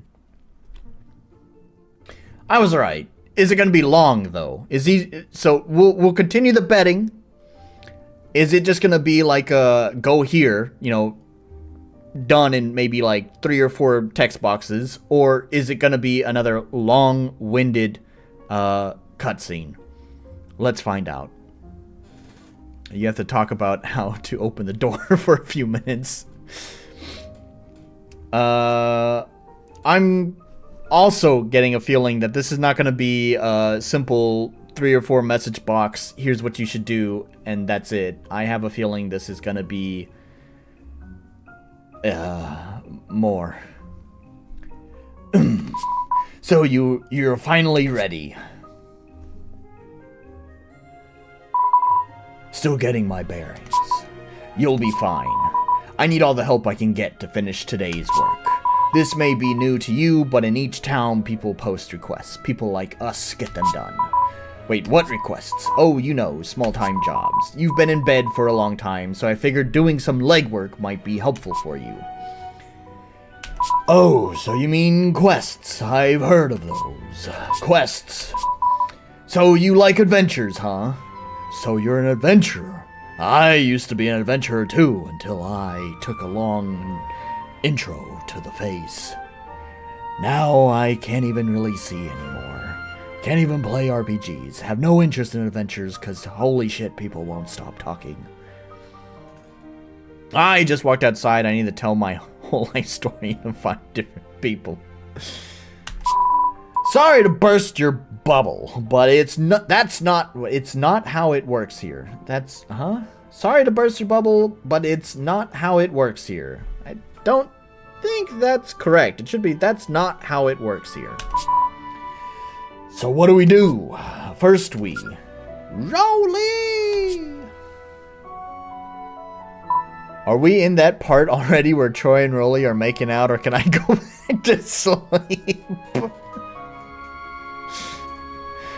I think we're gonna need to give it another, like, 20 more hours. What a fucking dichotomy of games here that we played. The previous game that I was playing was 4 levels. You could probably get through it within the span of 3 to 5 hours. And this game, I have a feeling you probably wouldn't even be halfway done by the 20-hour mark. And not because you've been playing that much, but mostly because you've been sitting there reading. Ally! I think it's supposed to be Ally, but... Oh, you can't see it. Hang on. It definitely says ally. Take my word for it. There you go. Ally. Ally! How's my favorite jelly bean doing? I'm okay, says Ally. You? Why do we need to do this now? All I got to do was walk around a house. I took 5 steps. First game you could play through in 3 to 4 hours. This game you can leave the house in 3 to 5 hours. It has a Lola Bunny character, so it's not that bad. It's actually pretty short for an RPG. Like 3 hours? And how much of that time is spent actually fucking playing the game? How much of that 3 hours is actual gameplay and how much of it is fucking reading dialogue? Holy shit. Why are we talking to this child? Please just tell me, how do I pick up a quest and do it? How's your mother? I'm doing great. Wow, that's super good. Wow, that looks like RTP art. Anyways, that's super great. I don't give a shit. I just got out of bed and I'm ready to fuck shit up. Please let me go fuck shit up. If you're doing great and you're not in need of help, then I don't need to talk to you. If you got a fucking demon like murdering your father or raping you, then allow me to please kill it. 5 minutes of gameplay. Oh no, even Chaucer's talking shit about the game he helped with. And I see you brought a friend. We didn't even get to eat our potato. It's gonna get cold. Oh, it's already cold, I promise you. What was that? Focus, Troy. Just focus. Oh, I thought that was... Oh, okay. Whatever. Focus, Troy. Focus. Greetings. I'm drinking my drink. Oh, this guy, I told him to come visit the village. You know, for old time's sake. I see.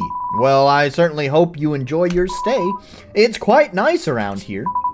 You got that right. He hasn't seen snow in ages. Pretty fun. Oh, pretty funny, don't you think? Oh, well, it is, I suppose. But then again, the cold isn't for everyone. Is this art different?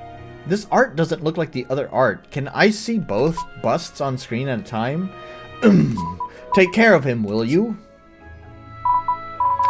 Come now, ally. We better get going. They have work to do. Bye, Rowley. That was such a meaningless fucking interaction. Yeah, something about this art looks different than that lady's art. Like, the lady's art looks like it was an attempt to look like this, but it wasn't quite achieving it. But I guess she was just like a side character, so doesn't matter. They're a great family. If they're doing great, they don't need help. They don't need a hero. And if they don't need a hero, I don't need to talk to them. Give me something to fix. I wish I had one. I don't care what you wish you had. Why did you lie just now? I had to for our sake.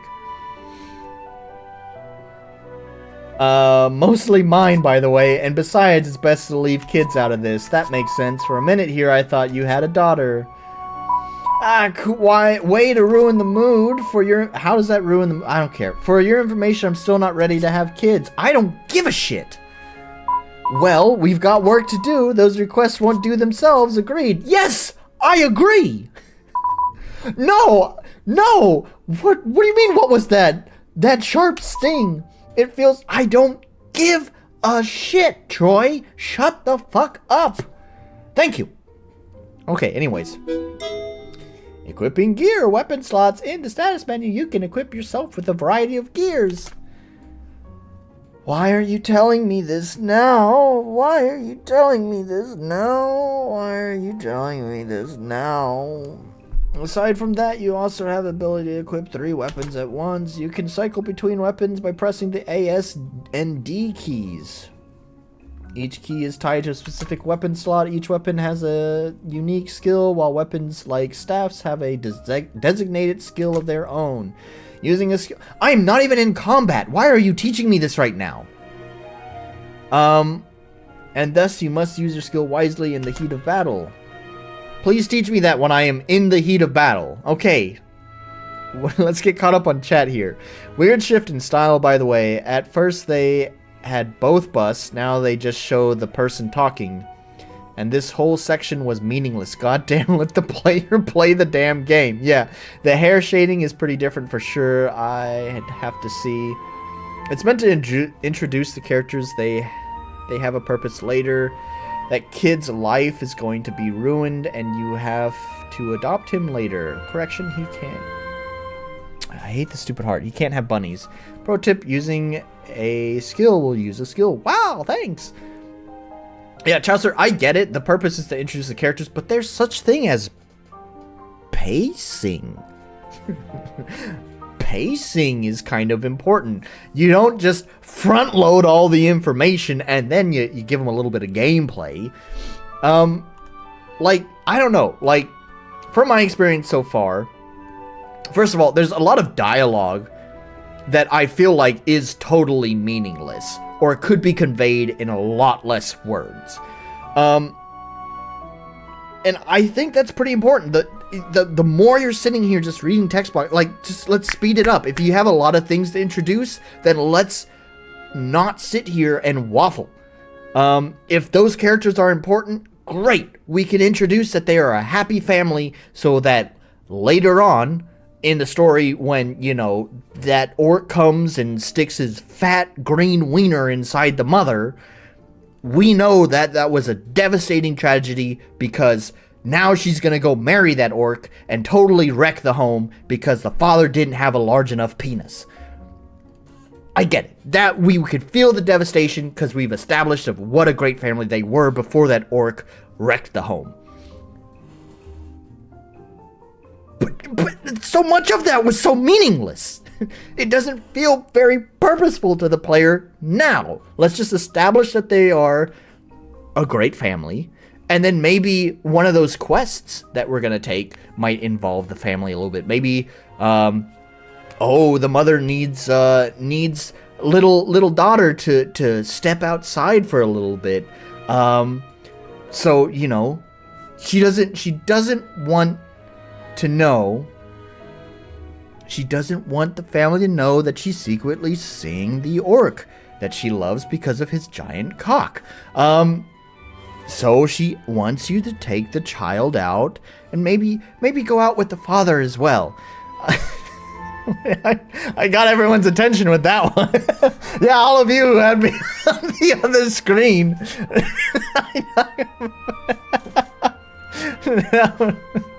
We got Chaucer and Alice and Orc all popping in like, what? Oh, not Alice. Alice didn't say what. This is just another normal day for her. Oh, I can't use WASD. I don't know. There's pacing, man. There's pacing. This could have been done better.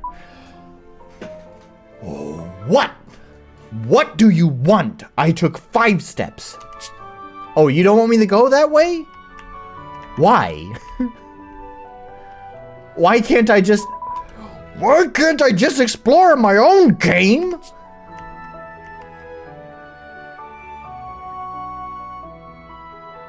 Yeah, I agree. That's why in my game there's gonna be almost no story.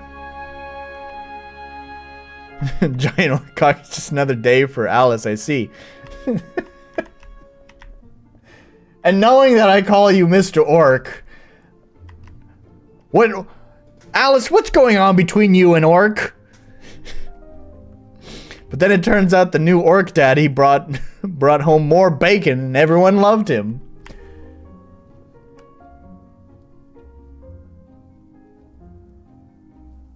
Dude.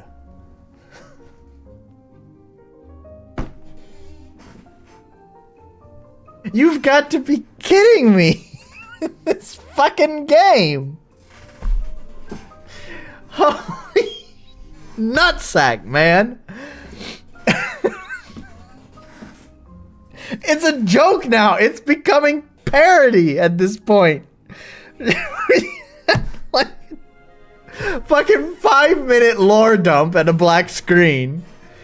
Then we had like 10 fucking minutes while we sit in bed. Then we got to take 5 steps until we got out the door. And then we get 10 minutes more of dialogue.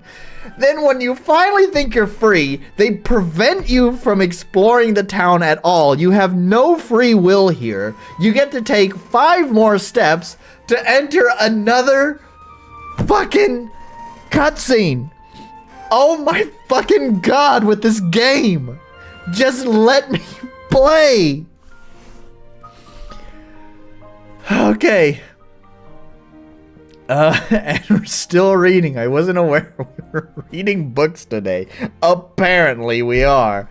Welcome to Nolan's Book Club. Here today we're talking about orcs and whether it's the length or the girth. This is it. Yep. You'll see these boards all around the continent. People post their requests and hopefully somebody comes by to do it for them. They're lazy. Well, not really. Some people just can't do things on their own, you see. I mean, could an old granny take on 2 Ravagers by herself? Not with that attitude. You put one in the back and you suck on the other one in the front. There you go. Bend down. No, that wouldn't be possible. Like I said, not with that attitude.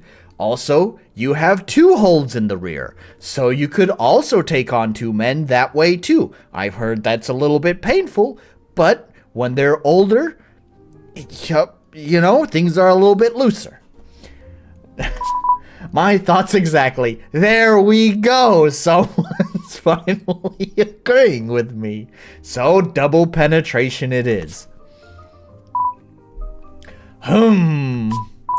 Well, there's not a lot to do today, so I think we should be fine.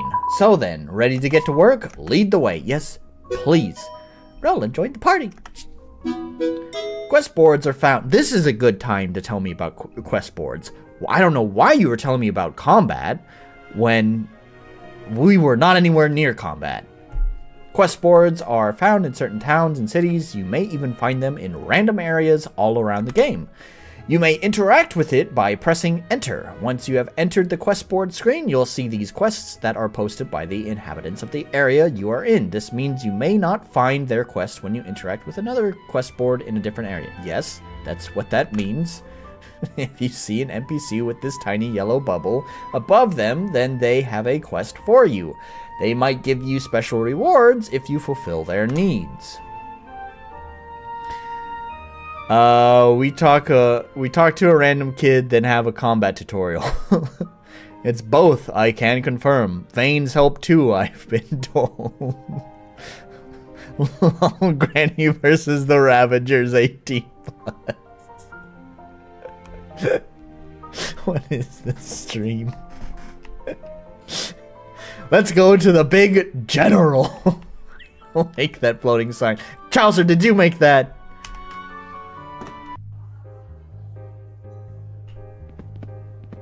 I like the little map thing. I really like that. That's pretty neat though. That's a nice little touch. I like the little animations on it and how it kind of falls and bounces down. Chaucer, make it for me. Oh, another furry. Hey, you're looking good today. Why is the window like this? This is so weird. Need some company? We got your back. It gets real cold out there, doesn't it? This is different. Oh, okay, I see. It's the buy screen. Actually, I don't know which one that you're talking about now, because I had asked you if you made the big sign that said general. I think you're probably talking about the map thing, right? That moment when your game spacing is so fucked, the stream escalates into orgots. Yeah. Oh, we're on the down low. Too bad it's not DP.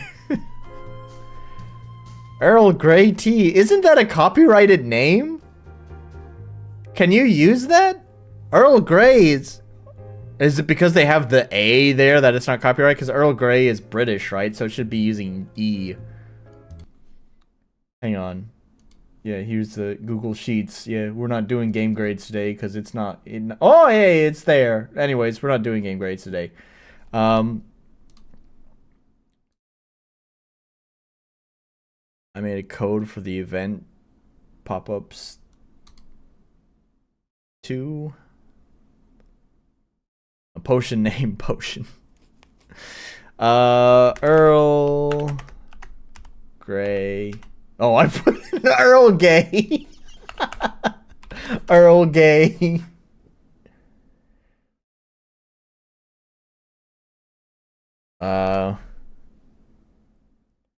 Earl Grey. I don't know. It's a T. I don't know if that's copyrighted or not. I don't know if I would fuck around with that though.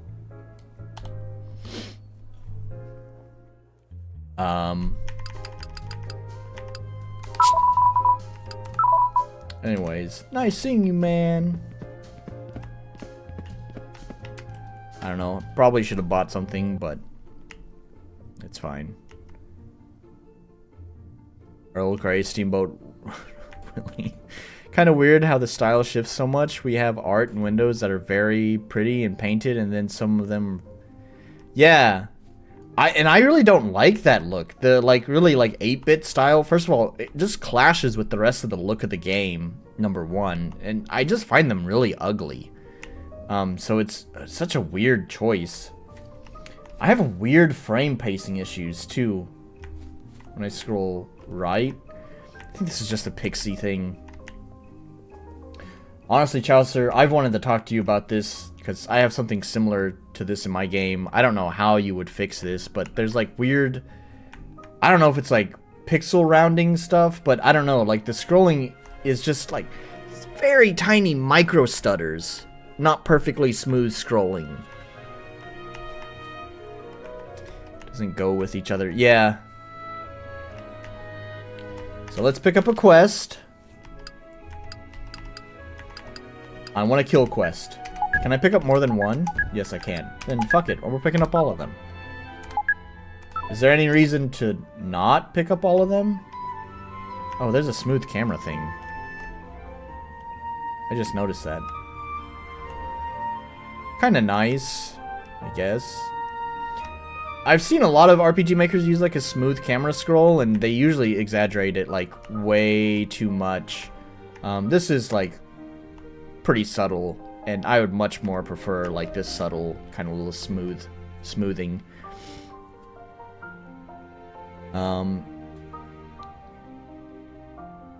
Let's see. The text is like 8-bit, but it's old world. It's the general sign animations fucking everything up. Oh, it's the yeah, I see. That's what you're saying.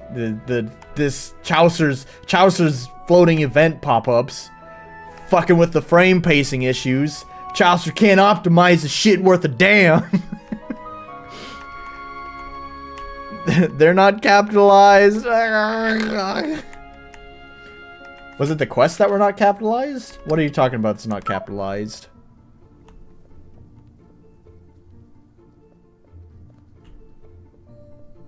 Oh yeah, wow, that... I just noticed, like, the sign looks fucking weird. Like, it almost has, like, a different frame rate when the map scrolls. Chaucer, I'm giving you a hard time. Stop QQing. This is a... I will say this is a very pleasant looking menu. Very cozy. Oh, the quest type?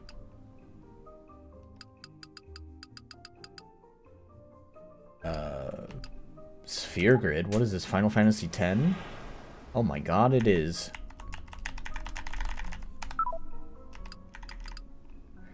I don't know if I'm a fan if... When games just like copy like such... Like, it's not copyrighted. I'm pretty sure it's not. Something like the sphere grid, but it's... I don't know. It's just... It's so weird when you copy something that other games... Something... What am I trying to say? I'm not... like, obviously you can copy what other games do, but something so iconic to other games.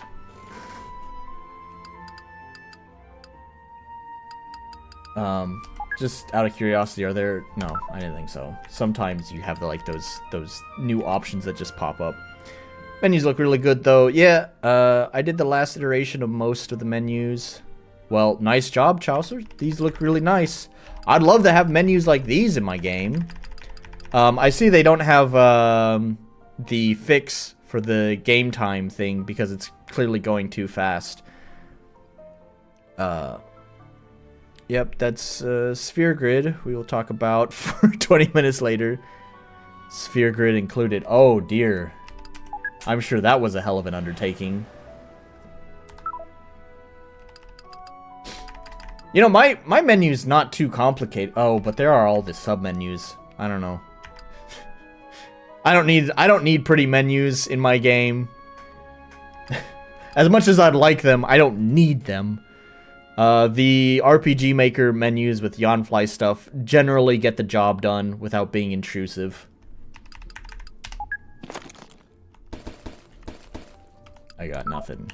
It was talking about equipping. That's the reason why I'm here, actually, is because it talked about equipping stuff, but I don't see anything to equip. There's no, like, equip menu either. So I guess you just do it in combat or something. Unless it's triple triad, every game is allowed to have that because it's because it rules. Yeah.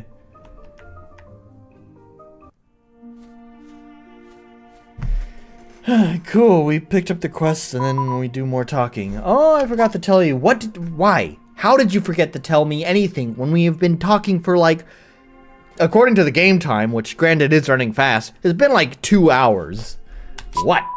Out in the open, monsters come out and attack you randomly. I mean, you do know how to defend yourself, right? Of course, but I rarely fight monsters. Oh, that's right. Well, it's nothing different. You fight to survive. Like it or not, these monsters show no restraint, so it's on you to make it out alive. My drink has gone cold.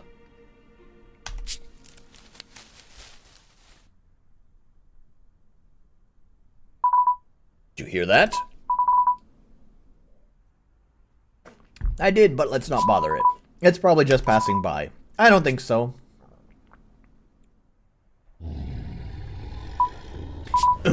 Get ready. That was a nice little transition. Chaucer, did you make that transition? Stop. This is the most important thing ever, and I have to talk about it. That was weird how it, like, zoomed in. Here are the enemies. Here is the player. Okay. Like, what? I can read this. I think most people can read this battle screen pretty well. The angry looking animals that just step towards our character are the bad guys, and the guy that looks like our character is the good guy. I did that too, yeah. Yeah, you did one for me as well. You used maths and stuff to make mine, and it looks pretty sick. Looks like we gotta claw our way out of this one. Nice pun. They're wolves. We gotta claw our... And nice one, Rolly. Hey, Rolly. Shut the fuck up. But we should be fine. Monsters are everywhere in the wild, and sometimes defending yourself is necessary in staying alive. To attack an enemy with a light attack, press Q. To attack an enemy with a heavy attack, press W. That's interesting. That sounds like an action combat system. I thought this was turn-based. I also did the battle system. It was a big pain, but it was also fun to build. Attacking enemies consumes BP points. As you level up, your BP points increase, allowing you to attack more frequently. I swear wolves are going extinct because of JRPGs. I like my piss tank. Sorry, this is fucking deep cut lore. No one's gonna laugh at it except for me, but let me nerd out for a moment. I dropped pretty deep cut lore. Lore? No, just joke. The other day on a thread. I don't remember what the guy was fucking asking. I think he was asking about like how to handle a quest, and I think like my reply was my usual quest staging. Use quest staging to handle quests and blah blah blah. But the thing was, like, the hypothetical quest I used was, you are the guy who's going to slay the rabbit population, so that way the wolf population will starve to death and die off. So there you go, Alice. I'm right with you.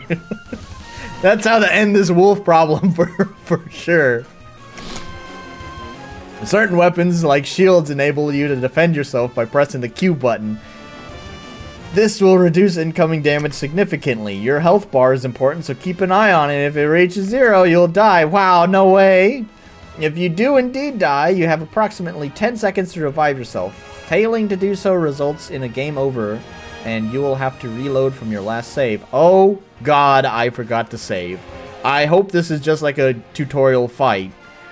Rabbit Genocide is actually an interesting job board quest, better than Get Herb for Granny.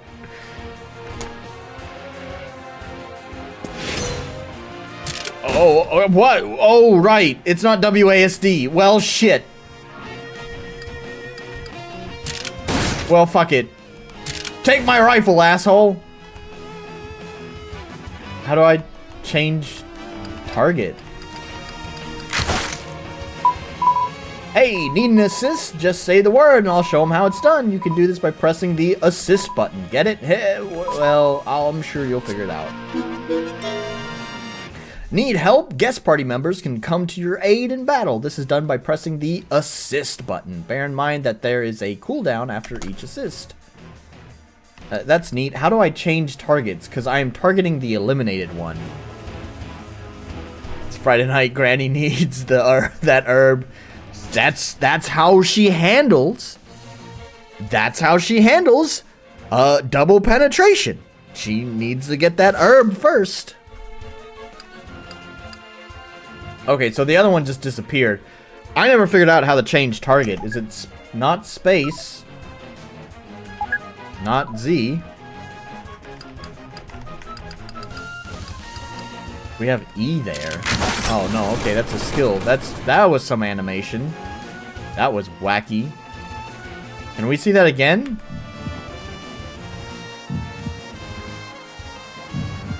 Wait, execute. What is this, fucking Undertale?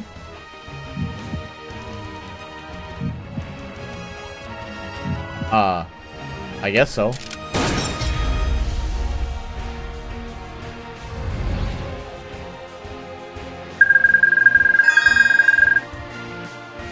Victory! Yeah!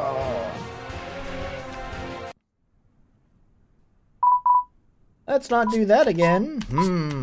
Oh, I think this should help. It could save us time. What is that? It's a device. It sends a signal that only monsters could hear. It should work everywhere. At least it does wherever I go. What does it do? It scares them off. Pretty handy when you're going out alone. Let's see. According to the instructions printed on the back, it says press the E button. Though, what? The E button. You know, to scare them off. I don't think I get it. What's an E button? Ha ha ha! Okay, I get it. It's a fourth wall joke. Shut the fuck up. From what I understand, it's a similar system to Undertale.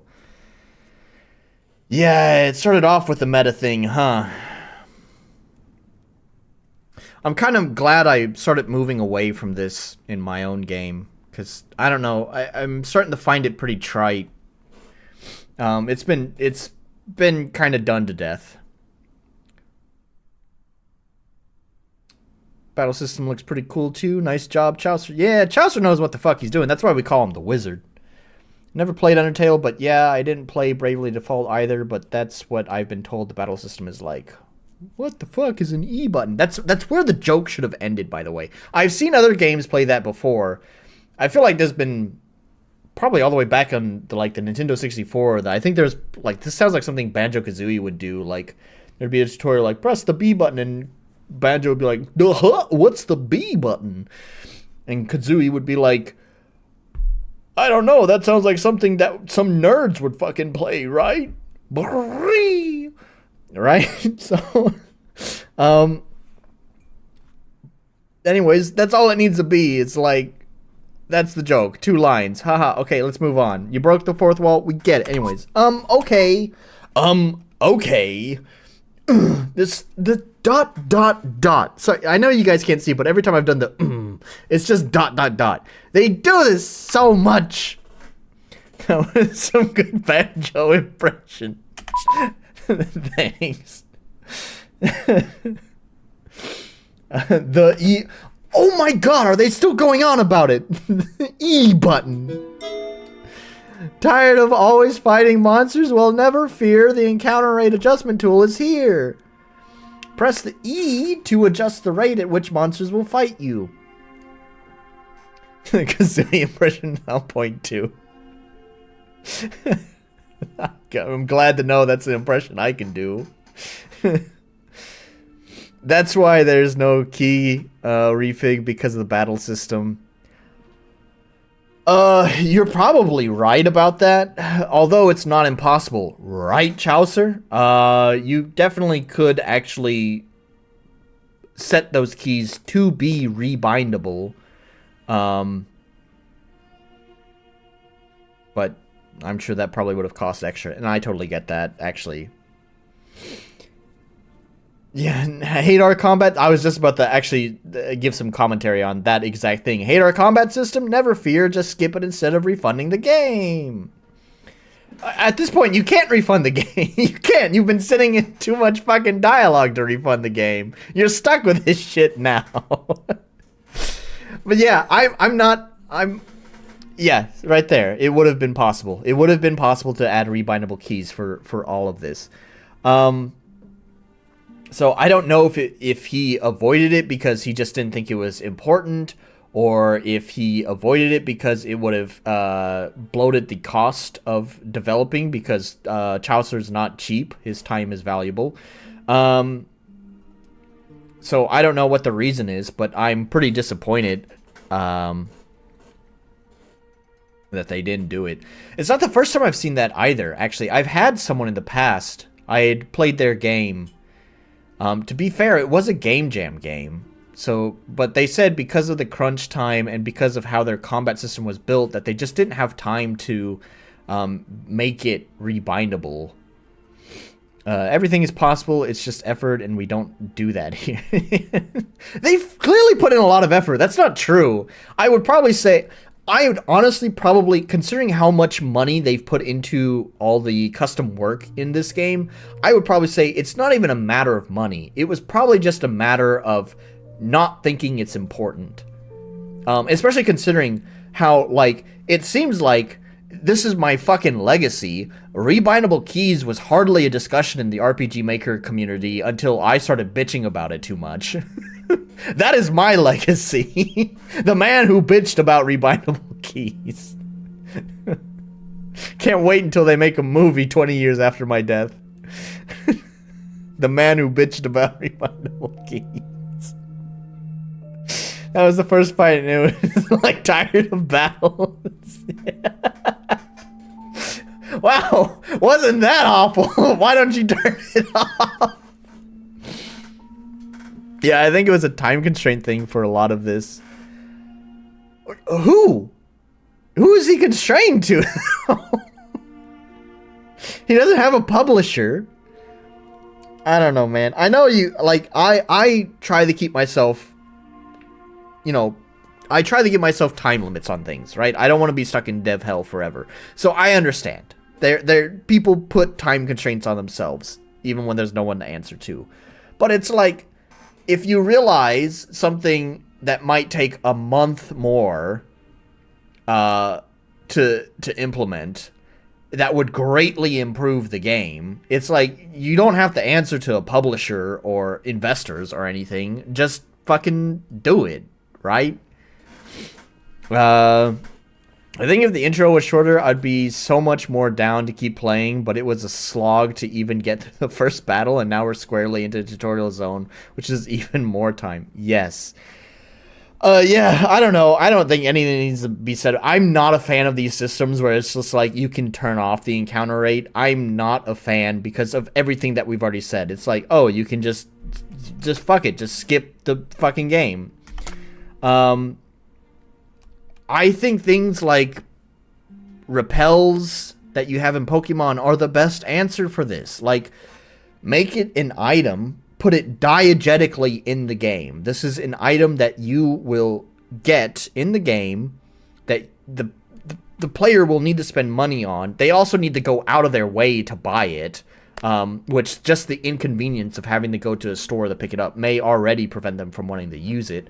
But then because it costs as well, they may consider like, oh, do I really want to just skip battles, or maybe I'll just use it because I'm having to run through another Zubat cave for the 100th time, and I don't want to fucking deal with this.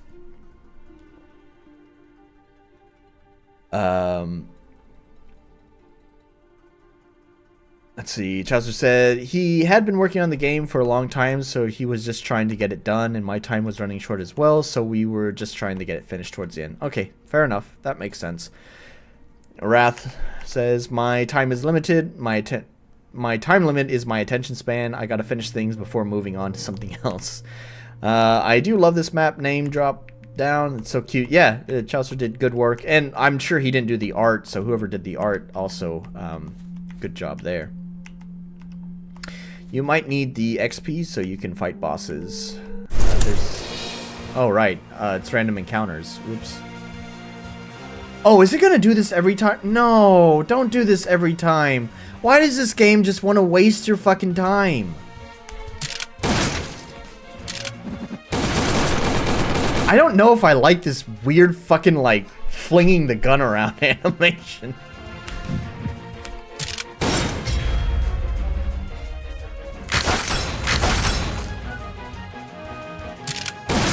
Okay, hang on. How do we change targets? Not Z. X? C? V? Oh. Oh, yeah, there's like your... You can talk to it, I guess. E?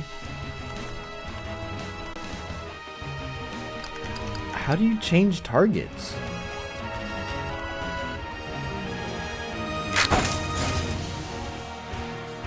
Oh, shit, that's your attack. Well, now... What is that? Now he's gonna disappear. Oh, there we go. Tab. I should have tried that. I don't know why I didn't think of not trying tab. Tab targeting and all that.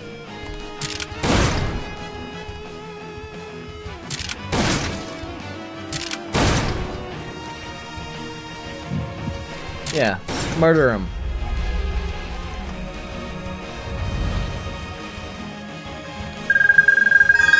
There's also map enemies. There's also on-map enemies if you want to fight. You run into them or run away. Fun story for the battle system. I had timed the damage to execute per frame. I timed the battle system. Sorry. The battle system, I had timed the damage to execute per frame for the attack animations. It was a lot of work. As for changing targets, I don't remember how. I think the camera pan limited to first time you encounter a new enemy is stylish sweet spot. Every time equals more time to play the game. Yeah. Yeah, yep, the theme of the feedback. Yeah, the pacing problem is just constant with this game. I mean, it was apparent from the very start, because even like fading between, like transitioning from just like showing text on screen, like the fade outs were super long. They were like 5 seconds long, which is nuts. The standard like transition is usually like 2 seconds, so this is a little bit more than double the time. I mean, I didn't count, so that could be a complete straw man, but it felt like that, most certainly. That tree has eyes. And we're back to the weird text box.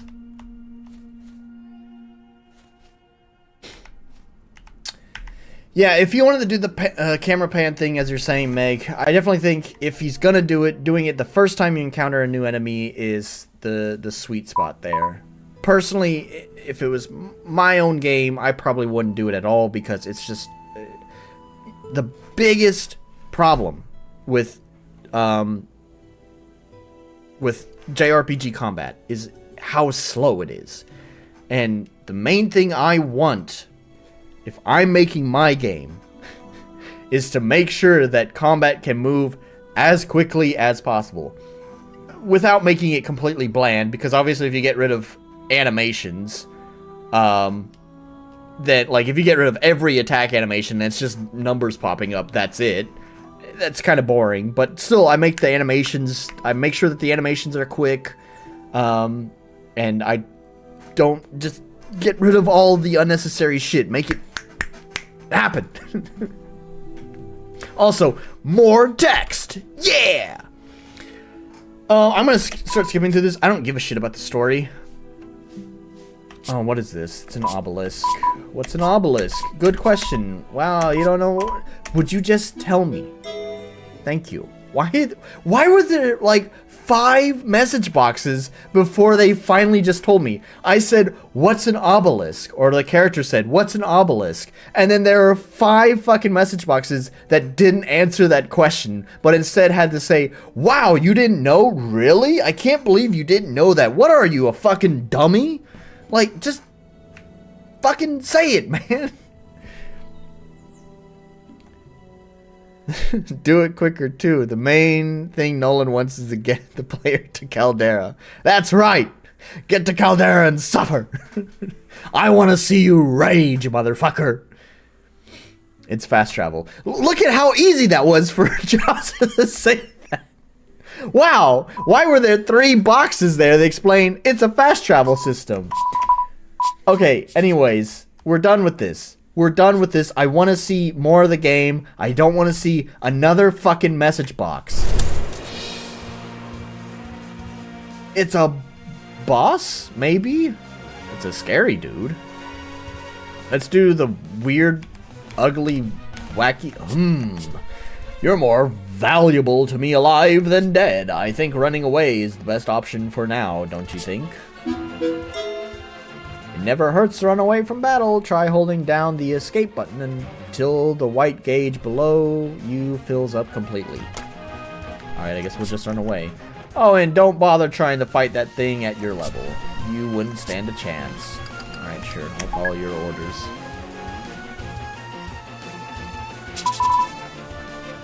You escaped unscathed. I like how it's a mix of snowy trees without leaves in between all the nice trees. I forgot to say, yeah, it's okay.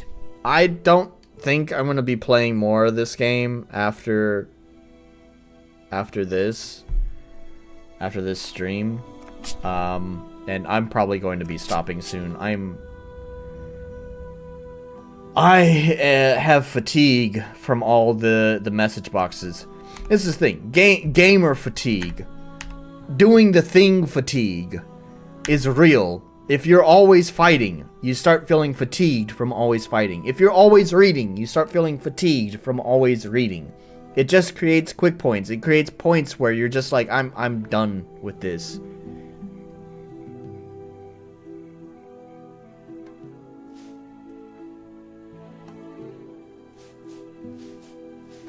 Oh, they even have... Okay, look, they do diagonal movement, but they have diagonal sprites. It's so nice. Oh, I thought there wouldn't be enemies here because there were those... Oh, you can skip it. Oh, you can skip that intro animation. Thank God. And, right, W is... Okay. Let's see this wacky animation again. That's not how guns work. I don't like it. How did I even... I switched to the weapon. How did I switch to that? Here. Or do you just have a gun? I swear there was a sword and then somehow I accidentally switched to the... I don't know.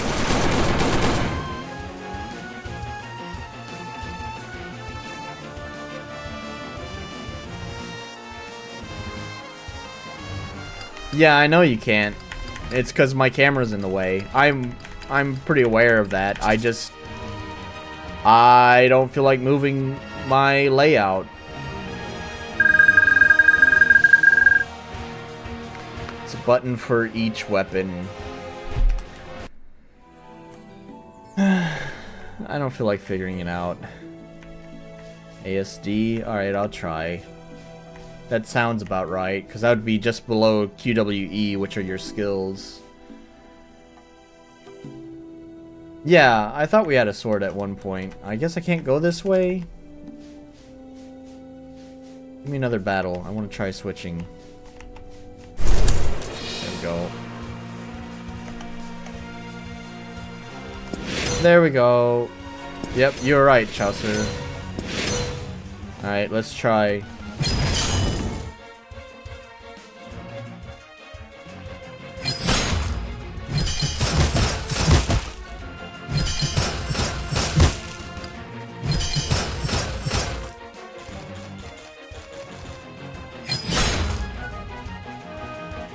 Oh, can you like switch? Oh, okay. That's actually kind of neat. So like while one is... So like while one is recharging, you can switch to the other ones? That's actually... I like that. That definitely makes things like way more fluid. Okay. I'm kind of getting this combat system, and I actually kind of like it. Let's set it to 100%. What is that? Just like every step? Alright, I'm gonna try this again.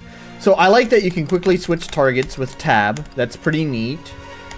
I do wish that... I don't remember if it explained in the tutorial, but the tutorial for combat was like way, way earlier than it should have been.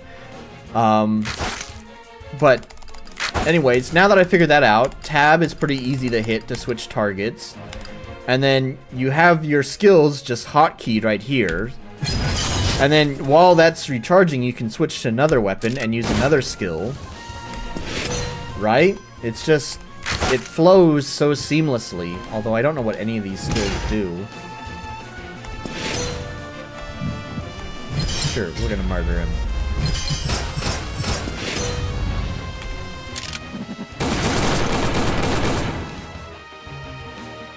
Yeah, I actually, I don't hate this combat system. It's pretty cool.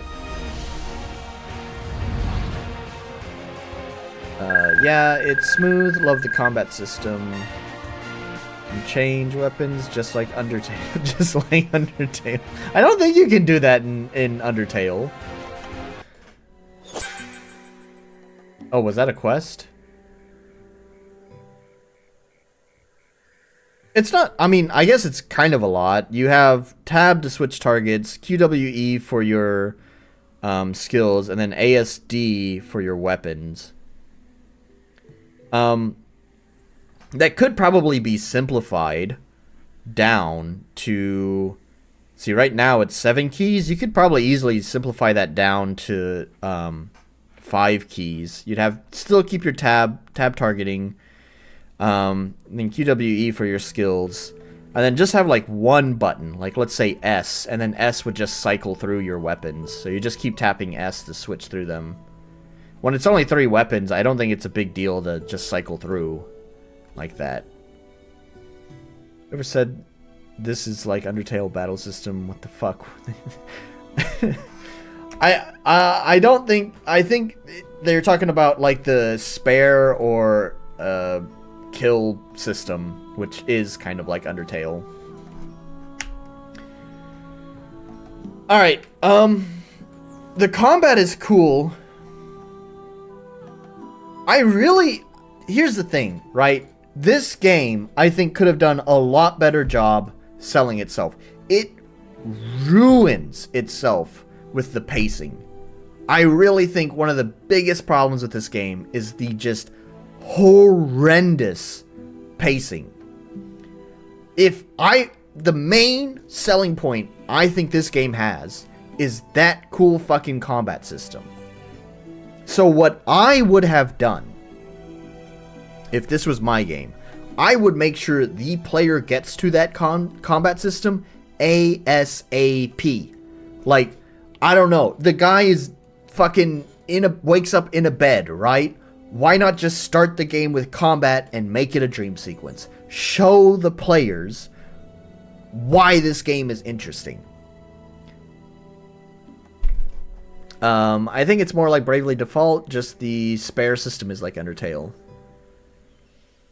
I don't know, you got the most fucked up pacing combined with quick action heavy combat system, kind of weird. Yeah, there's a lot of problems that fall outside the combat. It's unfortunate the combat system is stuck to this game, which is probably terrible to hear. The enemy battlers are cool, the maps are pretty. yeah, there's a lot of effort put into the game.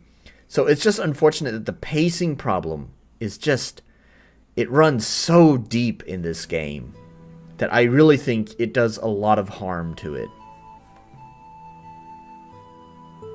Because I don't really want to play anymore.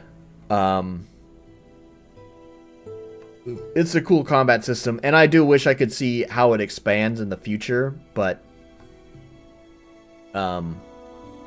I don't want to deal with this just really slow pace game anymore. I'm just tired.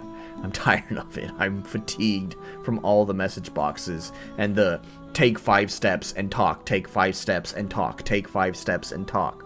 And just like like I was a little bit put off by how earlier like the moment that they let you like actually control the player when you left the town, but they still felt the need to like you know, blockade off part of the town. Like you could basically only take the steps forward and that's it. Just really don't like that. I think if the art inconsistencies were fixed, that too, by the way, good point. The art would be absolute aces. Yeah. Yeah, I think I have a feeling. So what's going on here is they kind of opened up with kind of a meta kind of thing, and they have like this spare and kill kind of thing in combat. So I think they're trying to do something meta like Undertale, and I have a feeling if I had to guess with where this story goes, that's also going to be a pretty big letdown for the game as well. I feel like probably the most interesting part is going to be whatever story is taking place between this dude and Rolly, the two that Alice wants to see make out and bump uglies. And I feel like the meta commentary stuff is like only there because that's what's popular. You know, every indie dev has to make their game a meta commentary, basically.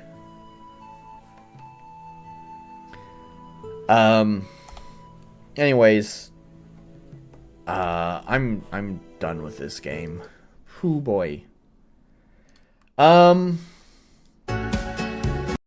Well, Chaucer, you did good work on the game. Like all of your as always, you always do really, really nice work, which is why you're assisting me with my game. It does tie into the story, but not till way later. I imagine so. So your work is always good, and Or Gray, not trademarked though. Checked. Oh, thanks. Thanks, Alice. I think not until the first playthrough. By the way, if my chapter game done, I will tell you. Okay. Sure, let me know. Assisting with all the good games he is, except for this one.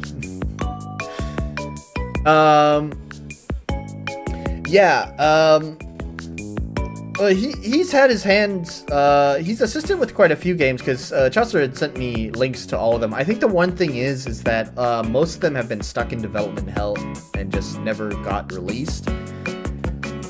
I think the reason why he shared this one with me is because it's one of the few games that were like high quality and got finished. And it is high quality. Clearly a lot of effort was put into making the game look beautiful and unique. It's just, you know, there's other more fundamental problems with it, unfortunately.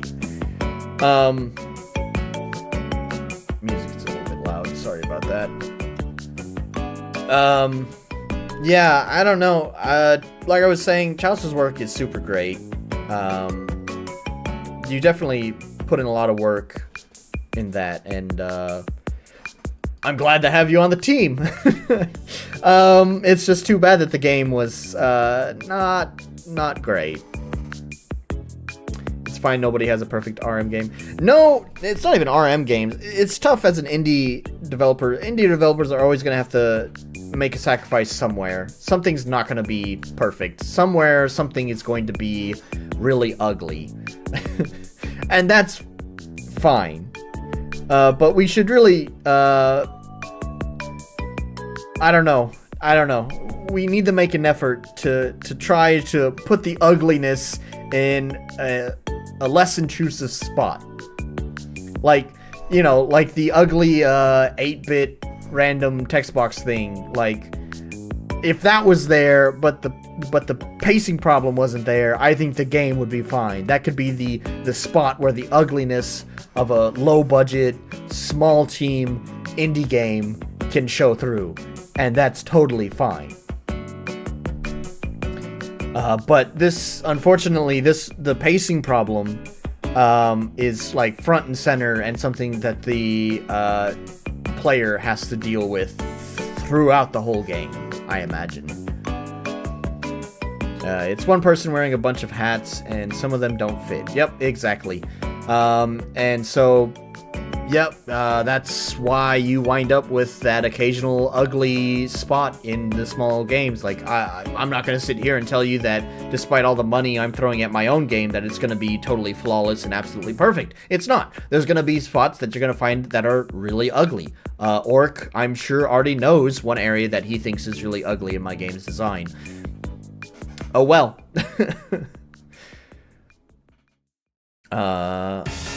Like while you're playing the game and give all those feedbacks. My phone died. I'm back. Ah, you missed all the praise I was giving you. I was saying that all the good work that you had done. Saying nice job, but too bad the game sucks. The one question I do want to ask though, right? Does the game deserve to be so unknown? I will have to say, right, here's one of the things, is that I am streaming. And so I'm reading the text out loud, I'm pausing to make commentary, so things are going slower than if you were in your own privacy, reading it at your own pace. So I think the pacing would be slightly better. It's still very bad, but would be slightly improved if you were just playing this game on your own free time. With that being said, do you think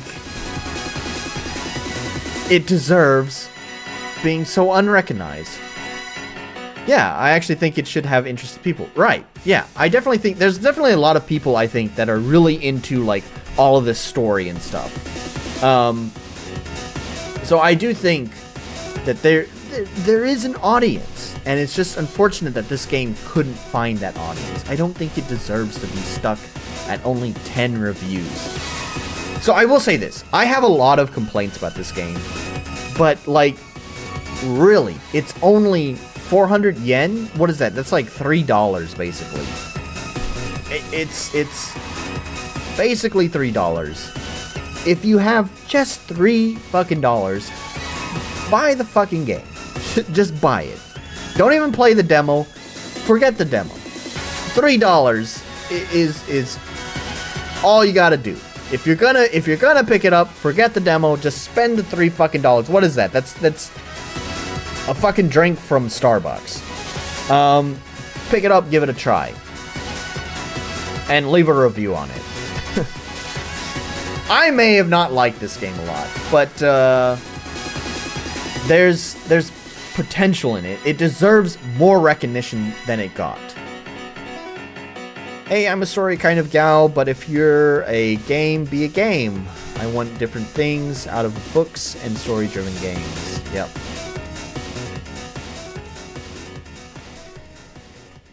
So, wow, Ace even joined? Ace never joins. Actually, Ace sometimes joins. But you've kind of missed all the games that I was playing, so poor timing, buddy. We got the other wizard programmer here. We got the two, like, best RPG Maker programmers here in the chat. We got Chaucer and we got Ace of Aces. I honestly think, Chaucer and Ace, you guys need to collab, right? You guys combine your power and make a super plugin or something. I don't know. In fact, actually, Ace, you know what? Here's what you guys can do. And this is totally self-serving. Ace, I already sent you my mammoth design document for my key rebind plugin. And Chaucer knows I want this mammoth key rebind plugin. Why don't you guys combine your powers and make the ultimate key rebinding plugin? Two wizards can't occupy the same space. It's time for a wizard duel. When two wizards occupy the same space, gravity collapses. They annihilate each other.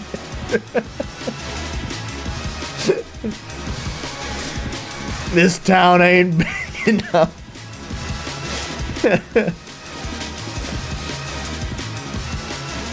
It's too bad. Like I said, because I'm done with the games for the night. I'm also pretty much out of drink. I have a little bit of cold drink at the bottom of the cup here.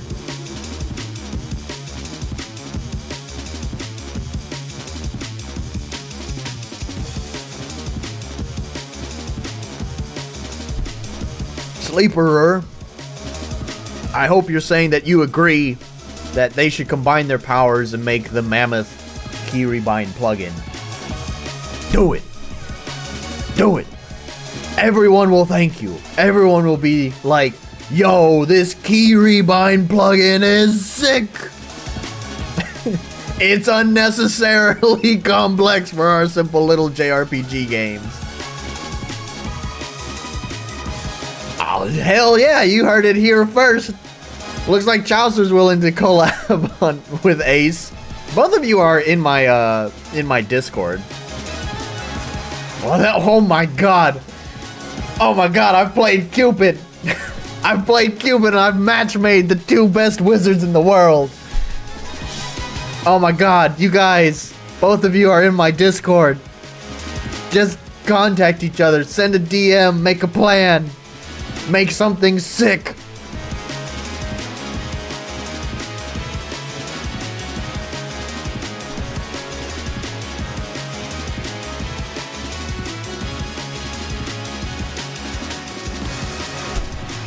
And you guys can tell us about it.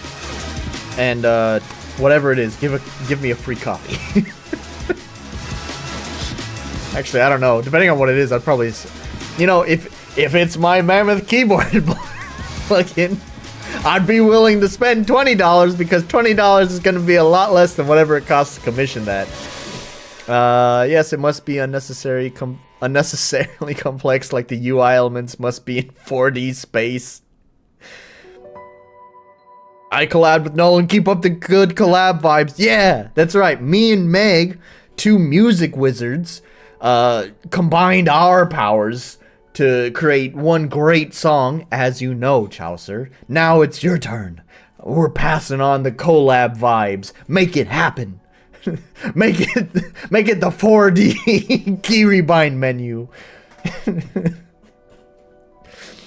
You can bind keys in an alternate dimension. When you press at this exact space in the universe, you're actually pressing a keyboard over there.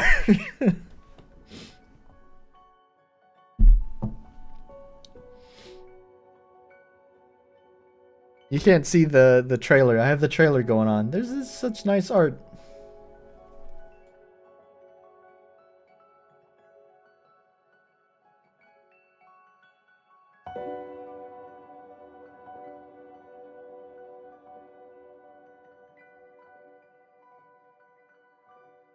Oh, hey. Oh my god, go back. Stop. This up here. Chaucer was showing me this. This is a little meter, a little gauge that he built. And it's pretty fucking cool. I asked for one. They're expensive. It's animated. You can see it like has this little wave. It's only there for a moment. It's very, very brief. But you can see it like does a little watery.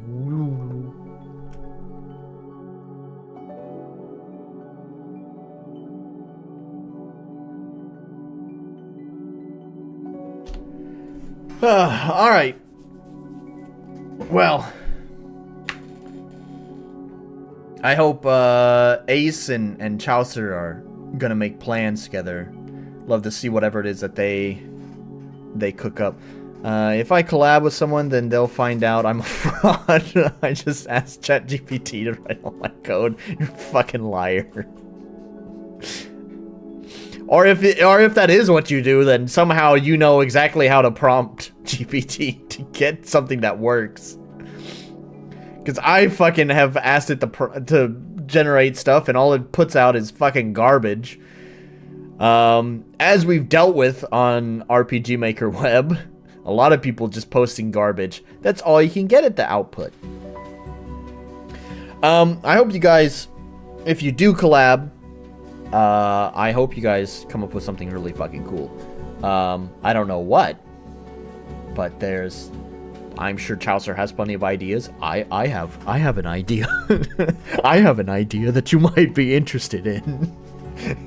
I don't know if you've heard about it. But whatever it might be, keep us posted. Would love to see whatever it is that you guys come up with. However, I do think I'm done streaming for the night. So, definitely thank you everyone for joining. Kind of surprised at how many chatters we had today. Chaucer, Sleeper, Ace here, Meg, Alice, Orc. We had Tritium there for a little bit. I don't know if he disappeared or if I'm just background noise now. Wrath. Lots of people, lots of people. Did I forget anyone? It's almost everyone. If I forgot anyone else, sorry about that. Anyways, it's a good day, good stream. I think next stream, I don't know what I'm gonna do next stream. I should be here next stream. I don't think I'm taking the day off or anything. I should be here for the next stream. Maybe we'll play more games. Maybe we will do a devlog thing. Maybe, I don't know. Maybe I'll have a headache and we'll do another shitty stream where I just play games and bitch and moan and am not very entertaining. Who knows what it may hold, but either way, that will be next weekend.